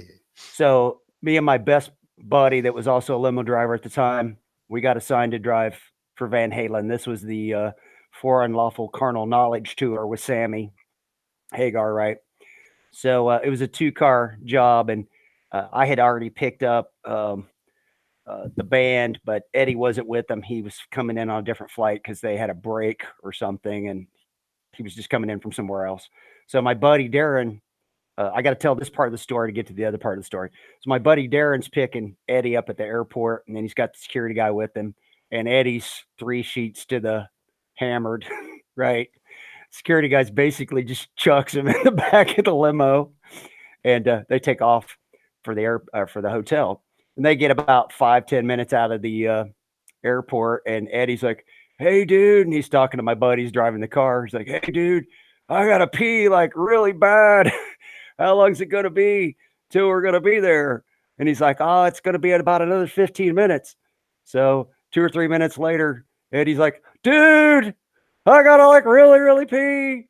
How long's it gonna be?" Of course, he's just messing with him, right? At this point. So, long story short, my buddy tells me all this after the fact. He's like, "Oh, you're not gonna believe it, man. Eddie was messing with me." So next day after the show, I get Eddie, and I'm taking him back to the airport, right? We don't get 2 minutes out of the hotel parking lot. And he's like, "Dude, how long is it going to be before we get there? I got to pee." So I've already heard this story, right? So I'm already ready. So my smart ass, I say, "Hey, dude, there's some solo cups back there. If you really got to go that bad, you can pee." Well, I'm talking to Eddie Van Halen. I'm telling Eddie, "Hey, you can piss in a solo cup back there if you want." And Eddie reaches through the divider window. Next thing I know, I got Eddie Van Halen's hands around my throat. He's like, choking me, pretend choking me. Of course, he's not going to choke me because we're on the interstate. And if I pass out, we're all going to die. Right. But yeah, that was my funny Eddie story. I got to pee. Eddie Van Halen always has to pee. Eddie Van Halen. That was just his way of getting us to risk a traffic ticket for him. Exactly. Yeah, Albus is like you didn't fill up the cup and splash it. Hey, you know what? I'd be so rich right now if he'd have done that. And we have the secondary John Biel here. Are you filming with a potato? Except you didn't potato right. I don't have very good internet, so when I do these hangouts, I have to use good old DSL. So it's filming with a potato. Well, you spelled potato wrong. Yeah. I hope it wasn't this cup. Yeah, it was one of those, but it was a red one. That's the Hey, company, there's Romeo Delay. that's the company I work for. Oh, no kidding. Well, It's I called told Eddie Dark Van now. Halen he could piss in one, and he didn't think that was as funny as I did. Dark Container Corporation. Yeah.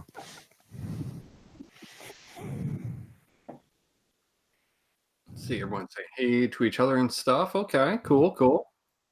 The golden shower VIP package. Oh no, the chat is degenerating quickly. A solo peacup. Yeah, we have this the Toby Keith solo cups, Yep. and I sent some of those to Lewis, the Tone King, because it had the TK on them. Right. Oh, really? Yeah. That's Yeah, perfect. I've had some good times involving those solo cups, and then regretted it the next day. Yeah. Yeah, those days are far behind me. And there weren't that many. Dog Paw's still waiting on his YouTube notification.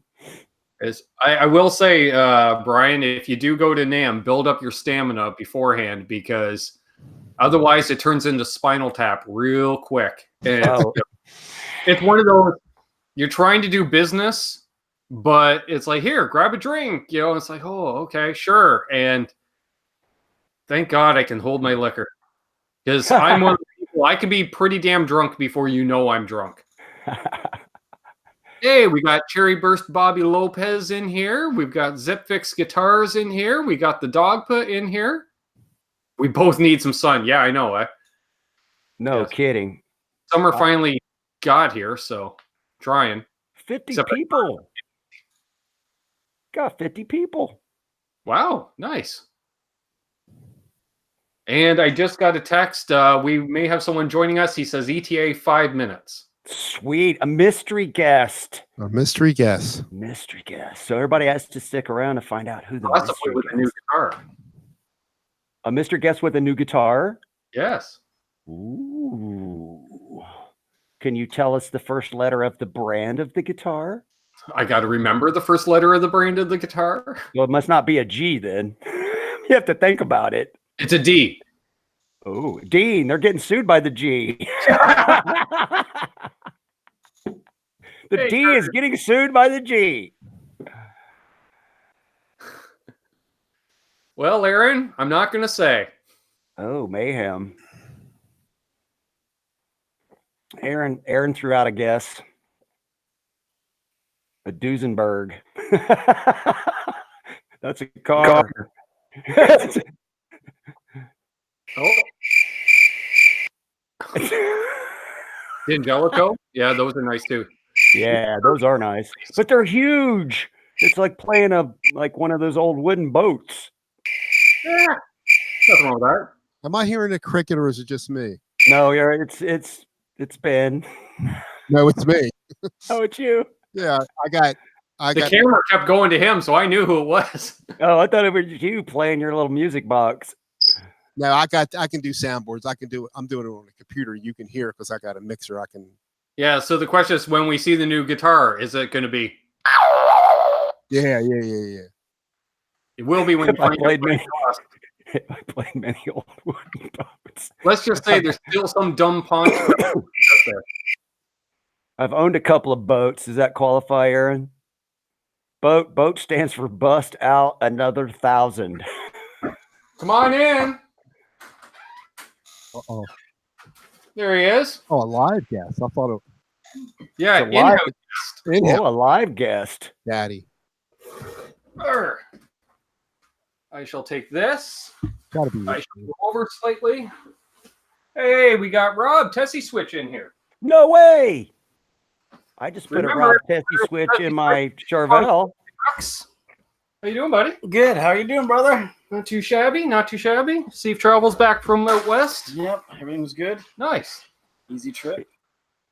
What's up, Rob? Tesi Switch. I just And we got Mitch Haman. Mitch! I know that container. I just put a Tesi Switch in the Charvel that I just redid. Okay, Aaron says finally can read his goddamn shirt. Are you talking about this shirt? He's saving the last one. And Aaron called it. I said, the guest is 5 minutes out. And Aaron put, my money's on Mayhem. Yeah. It is, isn't that? Is that Wayne? It is. How you doing, Wayne? I can't hear. Oh, the sound's cutting out. Look at this little guitar collection he's got there. There we go. Yeah, that's right, Tesi. I put one of your switches in my guitar. First. Oh, I know. It's sweet. It's Mhm. sweet. All in the chat, Brian put a Tesi Switch in his guitar and did a video series on the install, right? Yes. Yes. And it works great. And Yeah. it's fun. I got a few Tesi Switches to order, actually. You in? For a pedal? Well, no, they're kill switches. Need one? Not Because I'm putting in an order of several. at the moment, but All right, I'm well, sure fine. we'll figure something out. Fine. Bam, Will, Todd, Phil. So wait a minute. There was a guitar hyped. I heard there was going to be a guitar. You want a beer? Sure, I would love a beer. First things first. Uh-oh, here it comes. Beer first. Here it is. Refreshments. Colder on the bottom. Nice. Merci beaucoup. Oh, no, not a problem. That's a tall boy. Ben. Usually, yeah. I unbox a lot of Wayne's guitars. You've I played know. He let you unbox the one he got the other day, too. What's up with that? Oh, this is a new one. Yeah, well, it's been a few weeks. Oh, snap. That's some pal that let you unbox his new guitars, man. I know. Maybe show the headstock first to see. Look, it's a Gibson. Yeah, I guessed right. You said D. So here we go, folks. This is Mayhem's new acquisition. Sweet. The Mounties are going to come over and confiscate it soon.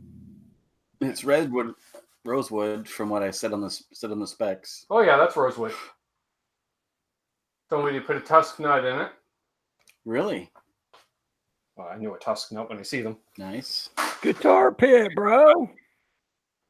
We got 3 pickups. We got a fulcrum 6-point trim, 5-way switch, telly knobs.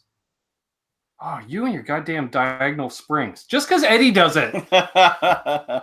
Parallel springs, folks. Even tension. It's blocked. You cannot move that trim at all. Yeah. Nice, yeah. I like the bolt pattern on the back 4-bolt neck. for an 2008.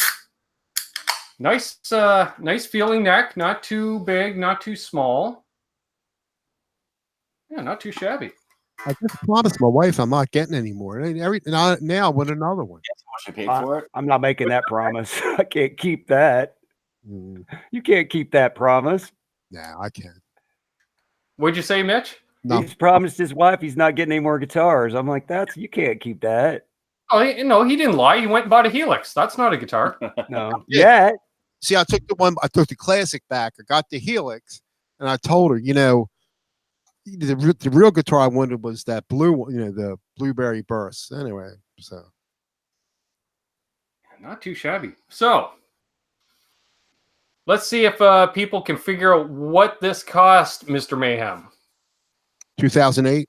Are we talking Canadian money or American money? Because that's different. Japanese. Hey, Chris. build. Japanese bill. What year is it?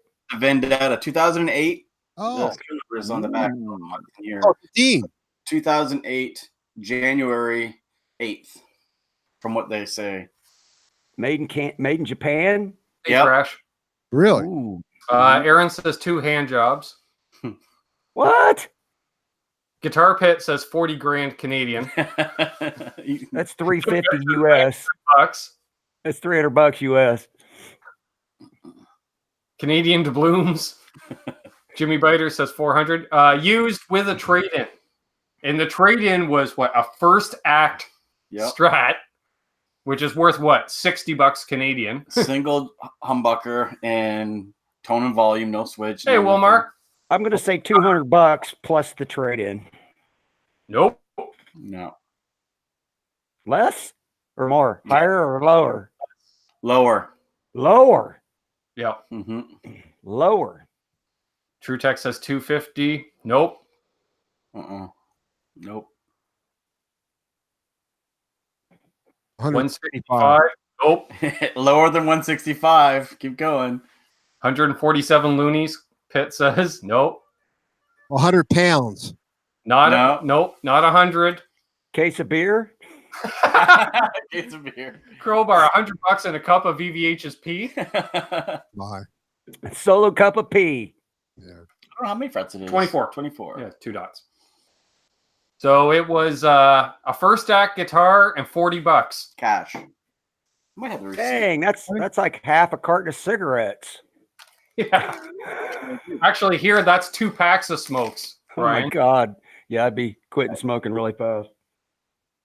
Got the receipt. To talk, I guess, for it to come up. $40. Ben's internet's way too blurry. Oh, now I can see it. What would that be? What about $80 or $60 in US? Maybe 60 US or Oh, look at that. shit. No. The first time I have someone spoofing my name in a chat. Ben Coombs cigarette. I kind of, I don't know how you're going to say it. Need to- It's funny though. This bridge was sitting up like that, Yeah, and these were all maxed out. of course. It was unbelievably high. Well, a teenager clearly had it set up himself. Yeah, not too shabby, dude. Yeah. And wow, it's black. Imagine that. Him with a black guitar. Another black guitar. What is it? It is a Deane. Vendetta. That's it. What he said. Mhm. See, I need the. Soon to be a collector's item. What the hell is this? Yeah, what am I yeah, reviewing? yeah. I almost bought one of those, but one of the new ones. But I was pleasantly surprised when I looked it up, what it was. I looked at the catalog for 2008, and there it was. Yeah. Identical. and made in Japan. Yeah, the only thing that's odd about this guitar build is the truss rod cover are normally like a triangle, but that one's more like, it looks like it's been replaced with like Yeah, somebody must have replaced it. But How's it feel, Ben? How's the action feel in it? The action is a touch low because it's like literally, I think it's an eighth of a turn. We'll bring it up fine. It's just because it's just buzzing just a hair. and it needs to be indentated. Or Just whatever. a hair of buzz. Hold up for a second. Sure. Watch this. And Oh, I got to watch that video. goodbye. Nobody tells me to get a haircut. I already blocked the guy. What are you waiting for? It's already gone. You know, usually when you get a car that's fairly old, no static on the switch, no static on either of the knobs, and everything works. Yeah, I like close action. I don't even pay attention to those, Aaron. Don't worry about it. Damn middle pickup. That's right where I want to strum. All right, so I would Lower that. Yeah, I would definitely lower that down. And it's interesting with the bridge pickup not being angled on a Strat style body shape, eh? It sounds really good. I mean, I was really shocked for $40. Now see, Chris is now defending me getting a haircut. Nothing wrong with a haircut. You can always get those ends cleared up. That's Take like half 4 of it packs of strings. You can't go wrong for a guitar for $40. No, And what'd you have in the one you traded in? 150? Couple hundred maybe? it was a $50 guitar at best that I traded. Yeah. in. So Those first acts, they sold those at Walmart, I think. Yeah, yeah. some of the old ones, they're becoming. I mean, actually, it wasn't a bad guitar. I mean, just I told my wife that I only have so many guitars, I wanted to replace them, so I just swapped out a crappy one for a little better one. Yeah, Yeah. exactly. Yeah, she's not too shabby. Like say, we can throw it on the bench and do the full deal on it. Hey, why do you have to go so far, Ben? Imagine that. Yeah, imagine Mayhem bringing Ben content for YouTube. Yeah. Thank you, Soda Pop. Yes. So Well, Ben, that- we talked about a guitar shop tour in Nashville. We have to put that together, like a bar crawl, except guitar shops Right. instead of bars. Oh, I'm always down for guitar shops. What day are you not meeting with a bunch of people? Ow. All right. Now I got my hair out of the guitar. I think I've got meetings pretty much through Thursday. So then, the idea was I tried to push everything right up front. Then I have time to have fun. Gotcha. So maybe Friday afternoon or something. Yeah, Hattie B's. I really want to go to Hattie B's. I don't care if there's a lineup because that's the iconic spot. And Will says, can you ask Mr. Cash, oops, I mean Absolute Mayhem, if he has any other colors in his guitar collection? I do. I have red. I've got a cherry burst. Here, let me switch spots with you. Sure. You don't mind? That way I still have Access to the chat. Yeah, that's it. Chat access. You want your phone too? No, I'm good. All right. Unless it starts buzzing off the table. Exactly.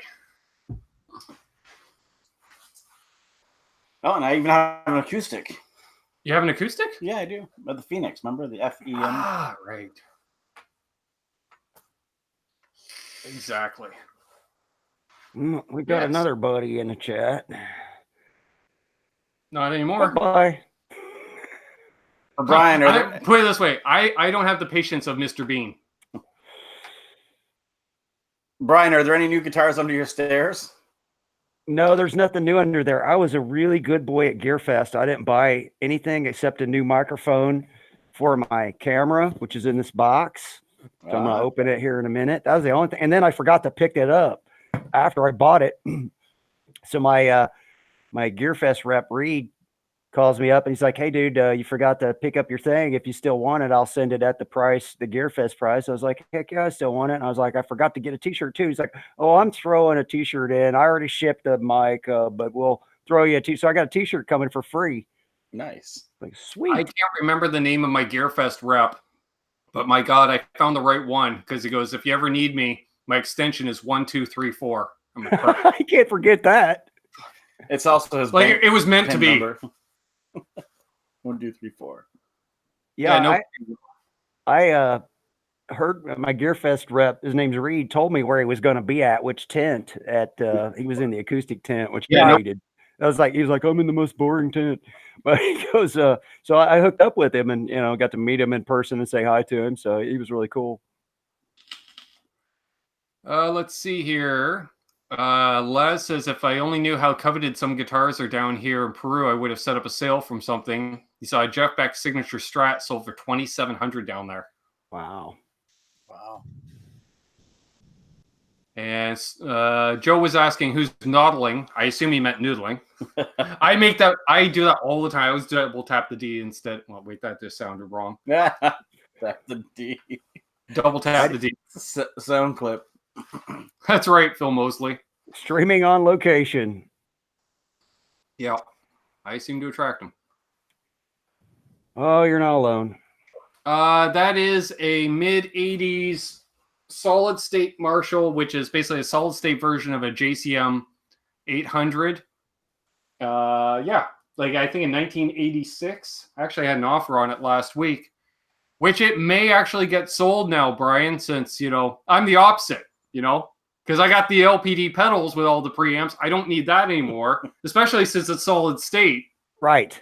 The only thing I like about it is, you can do that Marshall thing where you have the clean channel and the dirty channel at the same time. Yes. Well, that's what mine does. My Marshall does that. I had the 2 channels, so I jump them, right? I got the normal channel and the high treble channel. And you just jump them. We got one of my favorite YouTubers in the house, because Quentin will love this. We got Harry Cox in the house. Where's Quentin when you need him? Yeah, Quentin, wake up. The good news is we won't have to see ourselves being laughed at on Facebook tomorrow with Quentin cutting segments out of the chat and then posting them on Facebook. He's another awesome player. He's a real good guitar player. Oh, yeah. He's funny. He cracks me up. have it. You hear it go off. Just, what Yeah, it's just work. do you do with my phone? Oh, it's up there. Hopefully it's turned down. All the alerts. I got another one.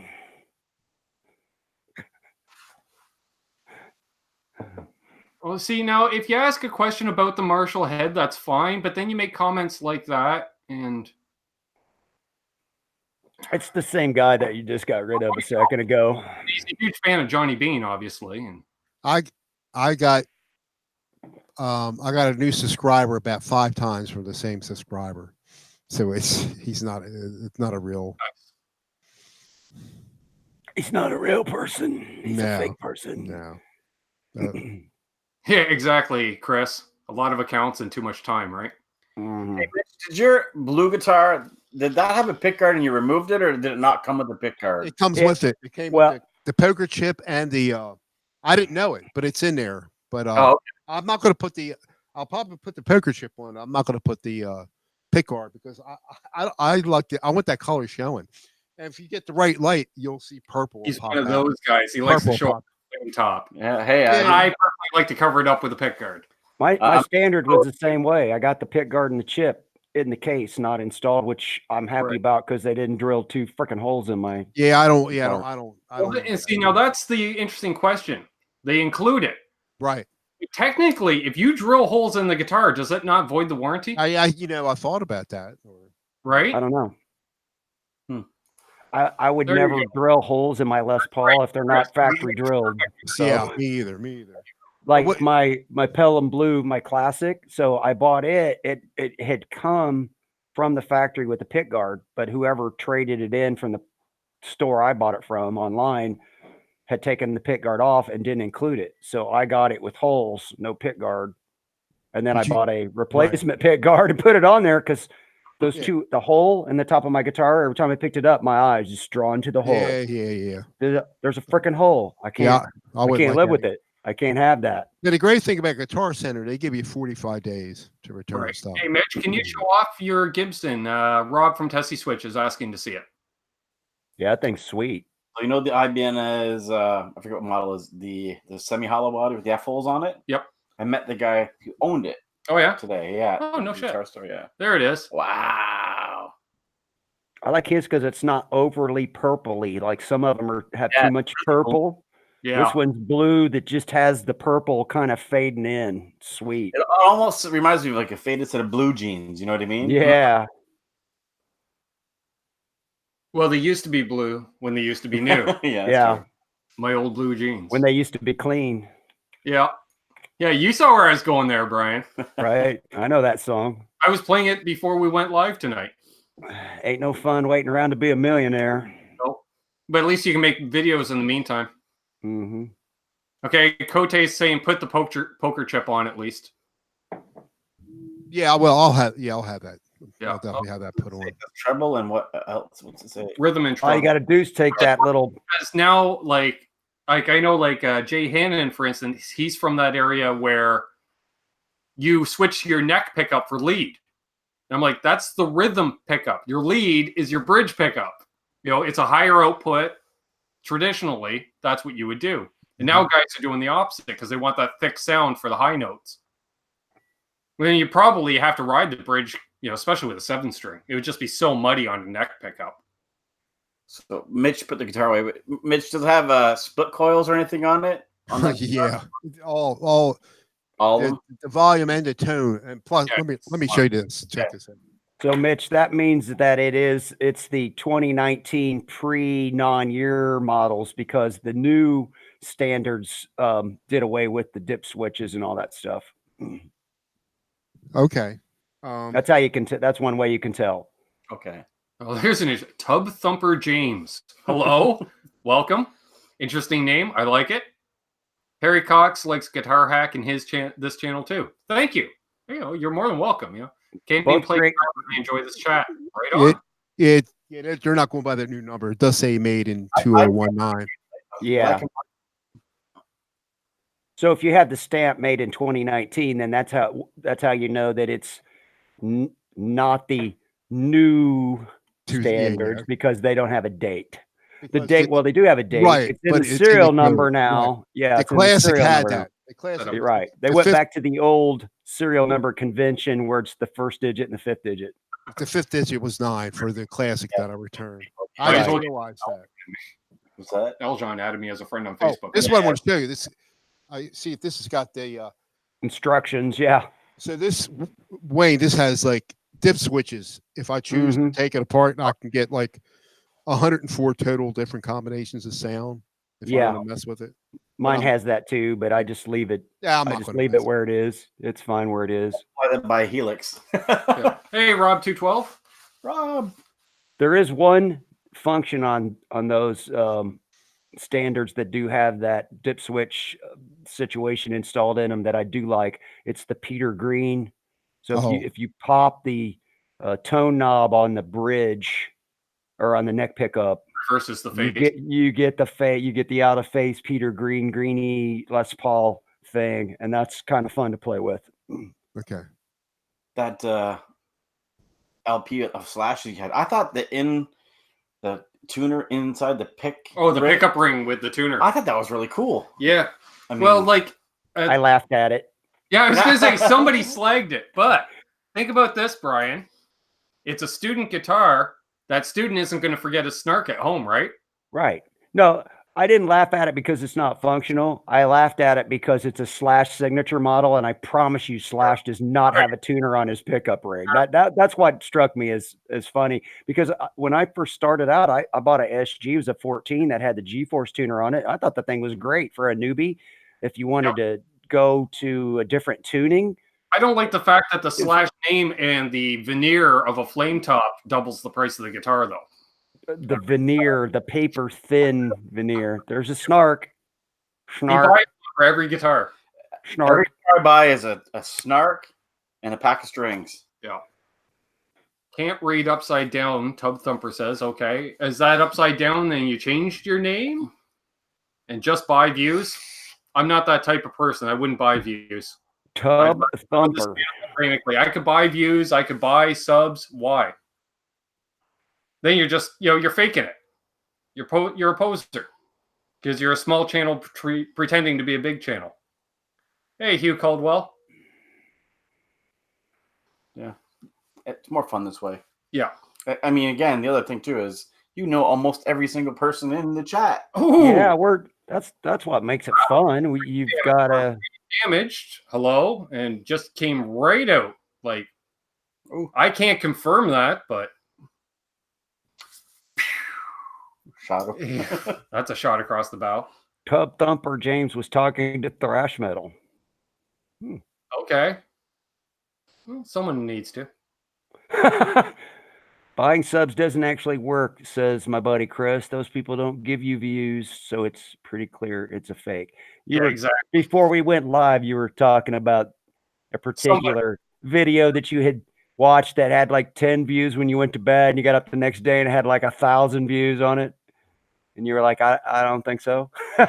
Yeah, unless they have a lot of viewers overseas, right? Because it's in the middle of the night. Gain 1,000 in Japan. Viewers in Japan. Oh, yep. So since Chris is here from the Guitar Pit, Chris, what do you think of my $40 investment? Yeah. Yeah, he's the wheeler dealer. Yeah, he's the wheeler dealer. Yeah, he would probably know exactly what it's worth. He would. Oh, Aaron lost power, got it back, but no Wi-Fi back yet. Well, hopefully it comes back soon. Oh, I know the dog, but I know, yeah, Phil puts up some big numbers. Steve Luther, good to see you, sir. Another good show. Thank you. Chris says, can't go wrong with anything for $40. True, right? I take my family of 4 to McDonald's. It cost me $40. You brought home a guitar. Movie with a ticket. And exactly, as he says. Hell, that's cheaper than the worst guitar on Amazon. So I think you did well. Yeah. I was shocked. Hey, Loogie Flux. Good to see you, buddy. It's been a while. I figured for $40, at least it's a Beane wall hanger, right? Yeah, exactly. It's got a cool headstock. I'm going to open my box. You guys just keep talking. Drum roll. Where's your drum roll? Wait, here, hey. I'm not a drummer.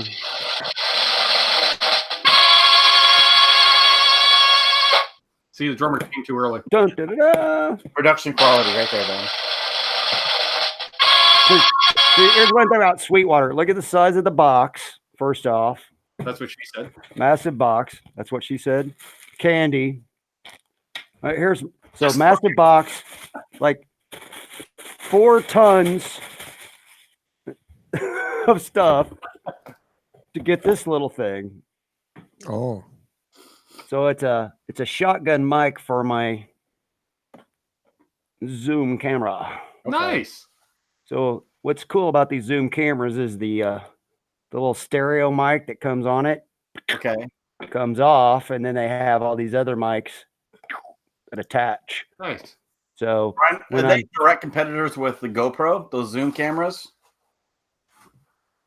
You can't strap it onto your head, but other than that, I would say they are, because they have a built-in audio mixer. You see, I got XLR and 1/4-inch inputs, and then inside it has software that has a built-in audio mixer. So I run a mic, a Shure mic into one. I run the DI out of my amp into the other. Then I've got the stereo mics up above for my voice when I'm talking. That's why I got the shotgun mic, because obviously one of the stereo mics points off to the side.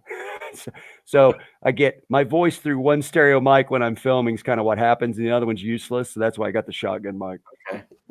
So we got 2 things. The Dogpuss says, I'm an online marketer, SEO, web support guy. If you ever have issues. Awesome. Good to know. Yeah. Good to know. And Brian, I think it's almost like it's a spoof of Damage. Brian that appears on in Johnny Bean show.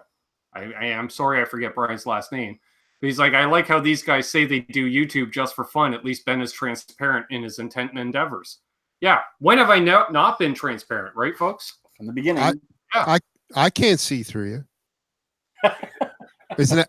Oh, transparent. Get it? If you don't get some sun, you wouldn't be so transparent. You need to get Yeah, some. right. You were laying out the other day getting some sun.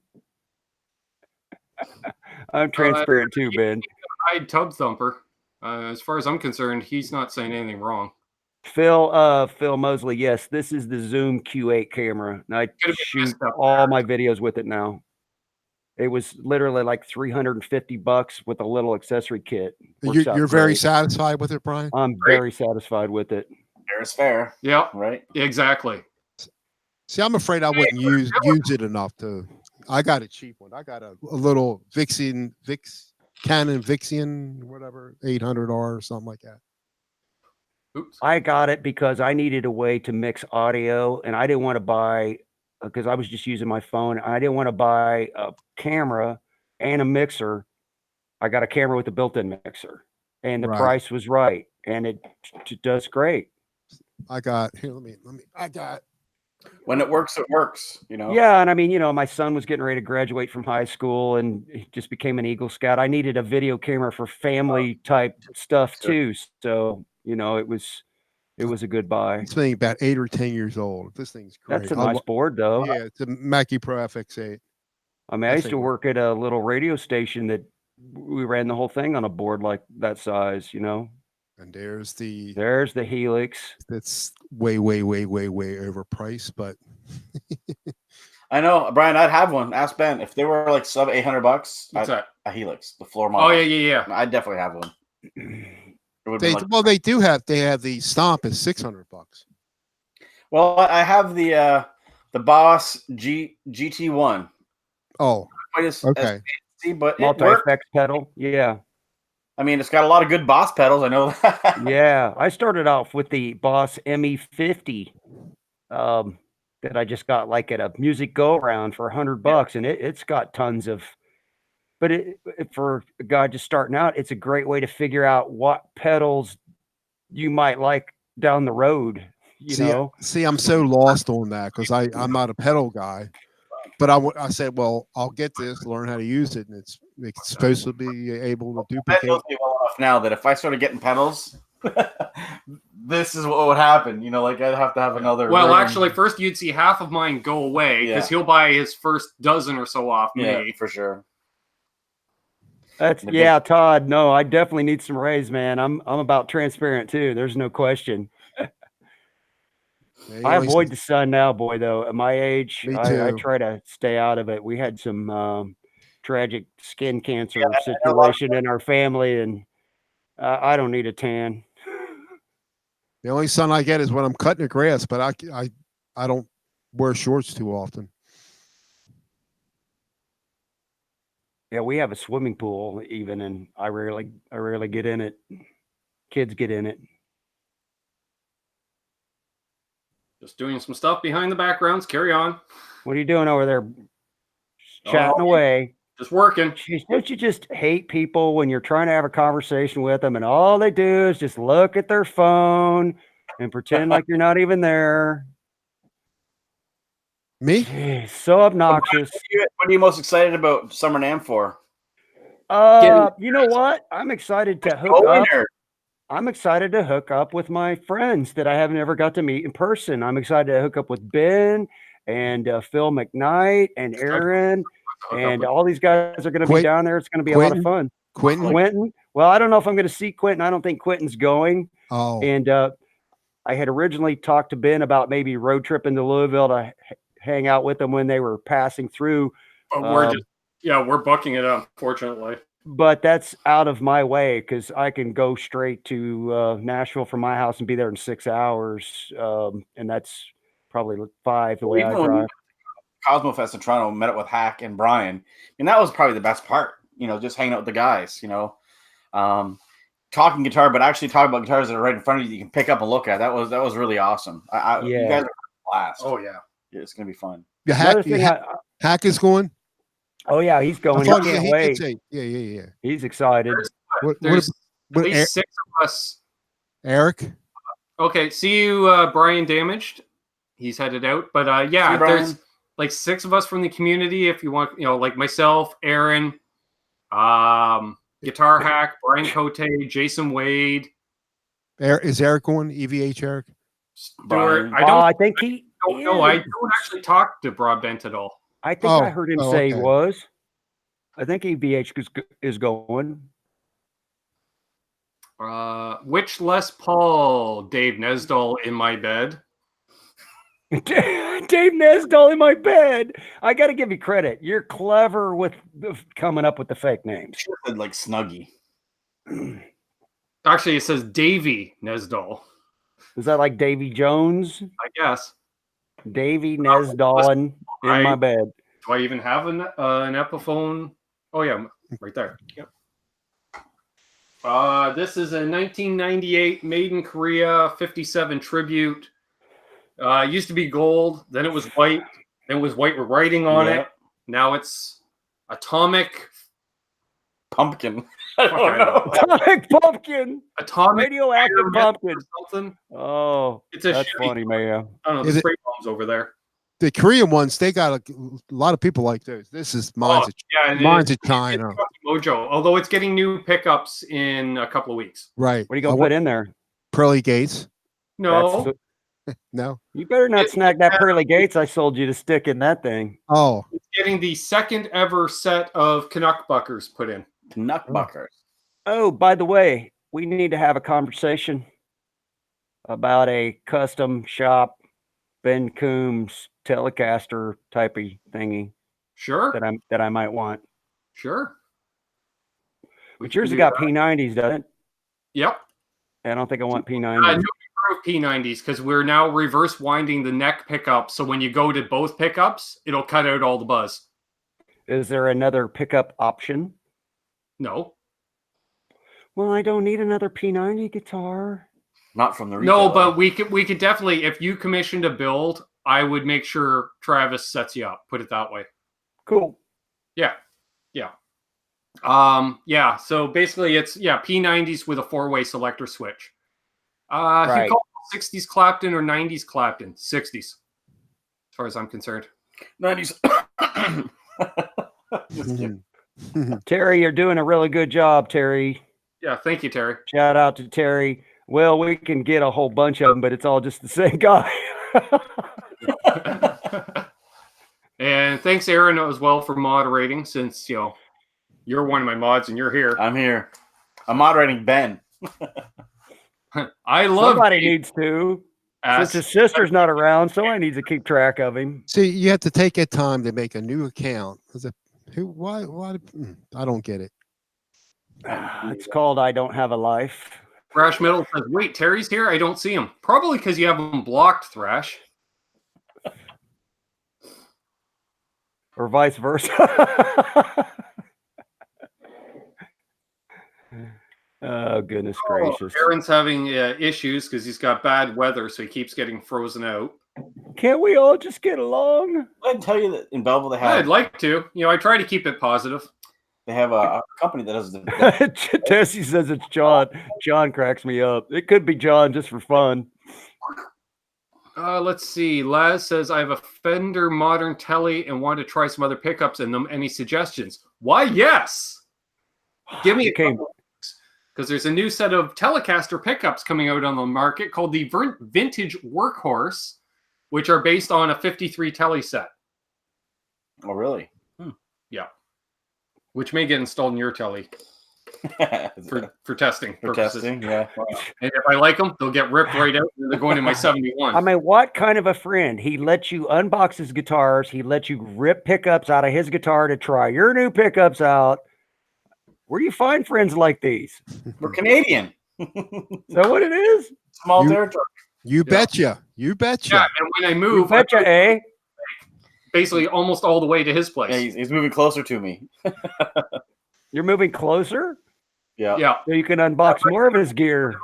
40 miles apart, and it'll be about 10 miles. Yeah, 10 maybe. Yeah.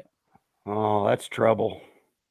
No, my wife is probably going to regret that. Those Greg Koch Fishman Telly pickups are cool, Chris. I agree on that.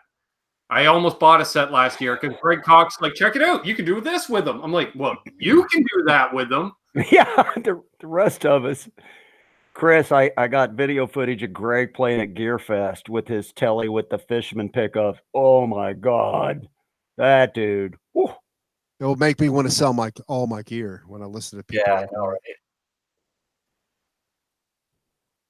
You ever listen to, I forget his name, Thomason, a German boy. He's like 12 or 14.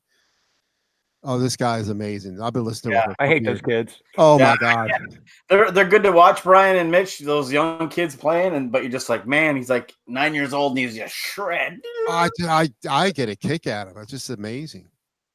President Trump's in the chat for a second. Was in. Yeah. Let me go tell my wife. We're like, big fans. Hey, the Don's here. Water. I like Trump. I might be in a minority, but I like Trump. He don't take no grief. That's one thing about him. All right.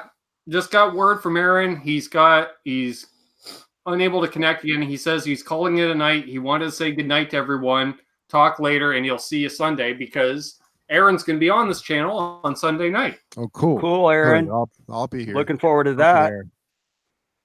Yeah, it's getting Looking late for forward to me. see you in Nashville too. We're gonna hang out and have some fun, bro. Probably a few minutes anyhow. We've been going a couple of 2 hours. Yeah. Check, Terry. How long have you been going for? 2 hours. Yeah. Probably a little over. 50 people watching, 48 thumbs up. How about that? That's great. nice, and then a handful of Kiesel lovers, I'm sure. Hey, I'm a Kiesel owner. Watch it there. Watch it.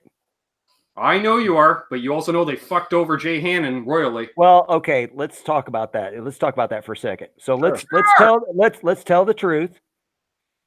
Jay ordered a guitar with a particular option called the clear tone finish. Right. Okay. He did not order dead salmon. But when you order that particular option, they tell you on the website and they tell you on the phone. They make it perfectly freaking clear. If you get the raw tone finish, the guitar is not returnable. So when you make an agreement with somebody that you're going to buy something and then it's not going to be returnable because of one of the things you chose, and I get the color sucked. I'd have been pissed too. But you ordered pink. Yeah. The bigger problem was the fact that the guitar wouldn't stay in tune because the bridge was fucked. I was going to say if you had other issues. Yeah, now if you got other problems with it, that's different. And I still think they should have taken it back They still should have taken it back. Not one, not two. They fried 3 Tesi switches. Brian, Really? how hard is it to install a fucking Tesi switch? Well, I was able to do it on the first ever try. This is And what I don't know jack about putting guitars together. What is this? What is this Tesi switch? What's so special about it? Well, it's just a kill switch. So it's just okay.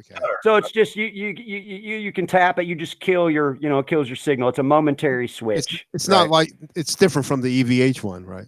It's exactly like the EVH. Okay, yeah, I played. Yeah, I played. Yeah, it's like what Eddie would use. Frank In had fact, that. in He fact, had that Tesi on. sells some in the Eddie style. Frank C had it on his black one special that I did a review on. I loved it actually. I really loved it. Yeah, it's cool. It's fun. Yeah. Still didn't work right.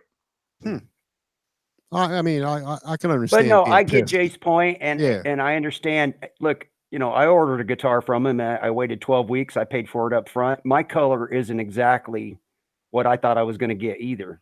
But everything else is all right there, right? Yeah, it's great. I love it. Plays fantastic. But I knew up front that if I picked this option, how they've handled it too.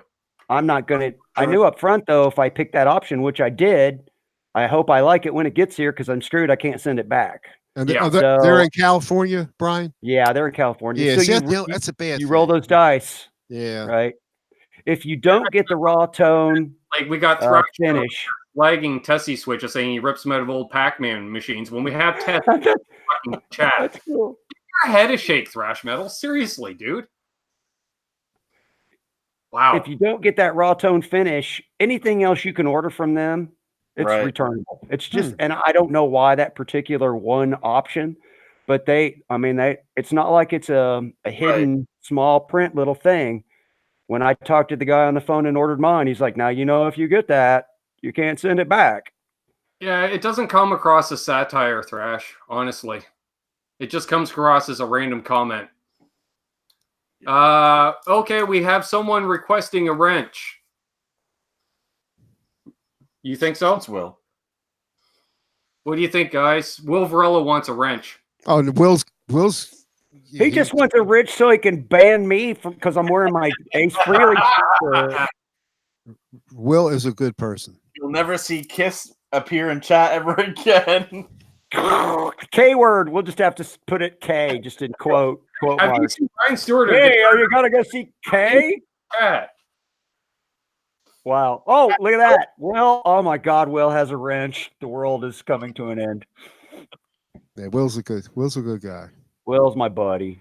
He's looking for like the replace option in the chat. Yeah. Well, and I will say, Will has been working with me behind the scenes for months on a variety of things. So, Will the wrench. Yeah, I'll get some people complain because there'll be say 15 people in the chat with wrenches. Well, that just happens that all 15 of my mods happen to be in the same chat in that rare occasion.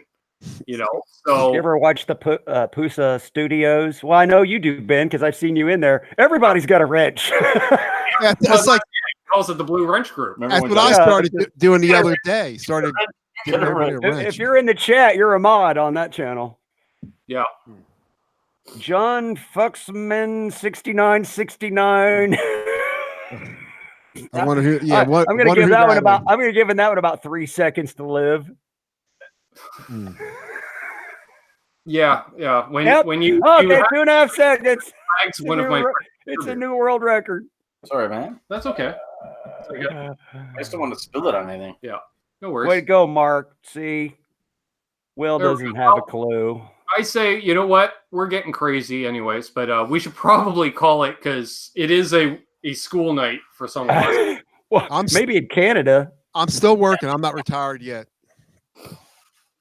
Give it time, Joe Hervey. Don't be surprised. Don't be surprised. So, anyways, just like that. Anyways, thanks for stopping by. No problem. I don't get to say this in person. Thanks for stopping by. When you start talking like you're on YouTube and we're in person, I know it's weird. Really funny. Hey, man. Hey, see you next time. Yeah. Brian, I am so happy you had a blast at Sweetwater. I did. It was fun. I'm going next year too. I'm jealous. So am I. I'm planning on doing it. Well, we were discussing that off air, and I'm not giving details of that plan, but you know my plan. And if I can figure out enough stuff I think that plane will be really cool. So that's all I'll say on that for now. Yeah, we should probably just get a room and split it with We can whoever do your that. buddies are. That you saw the size of that room I had. I could have had 5 buddies camped out in there with me. It was just you, Brian. By yourself? I was in this giant suite that was bigger than the Yeah. apartment my wife and I had when we got married. Maybe I could make it out next year, but I'd probably fly. It didn't cost me anything because I had points. Oh yeah, And try and pick you up. yeah. But you could even get to Columbus and ride over there with me. Yeah. It- Fly you in, because Brian can pick you up. Columbus is professional. like about a 7-hour drive. I went there. I was there a couple years ago. It took me just under 10 hours to drive it. So, Took me 3. and I like that. Phil mostly says we can all be mods when Ben has 10,000 subscribers. Hey, let's get me there and we'll see. Brian Cote wants an Ace shirt someday when he grows up. Just get an Ace belt buckle, Brian. You'll be that'll do for now. There we go. There we go. Mitch, always a pleasure. I think this is about our 6th or 7th time hanging out together. Yeah, Always thank you. I really appreciate it. Thanks. I'd love to do it again. Yeah, it was cool hanging out with you, Mitch. I know we are like ships passing in the night. We chat with each other a lot in the chat, but this is the first time we got to be on together, so that was cool. I Thank enjoyed you it. for having me. Yeah, well, thank you for putting up some cool content. I like watching your videos. He says, right, 10,000 accounts coming right up. Nice. Nice. Right. Nice.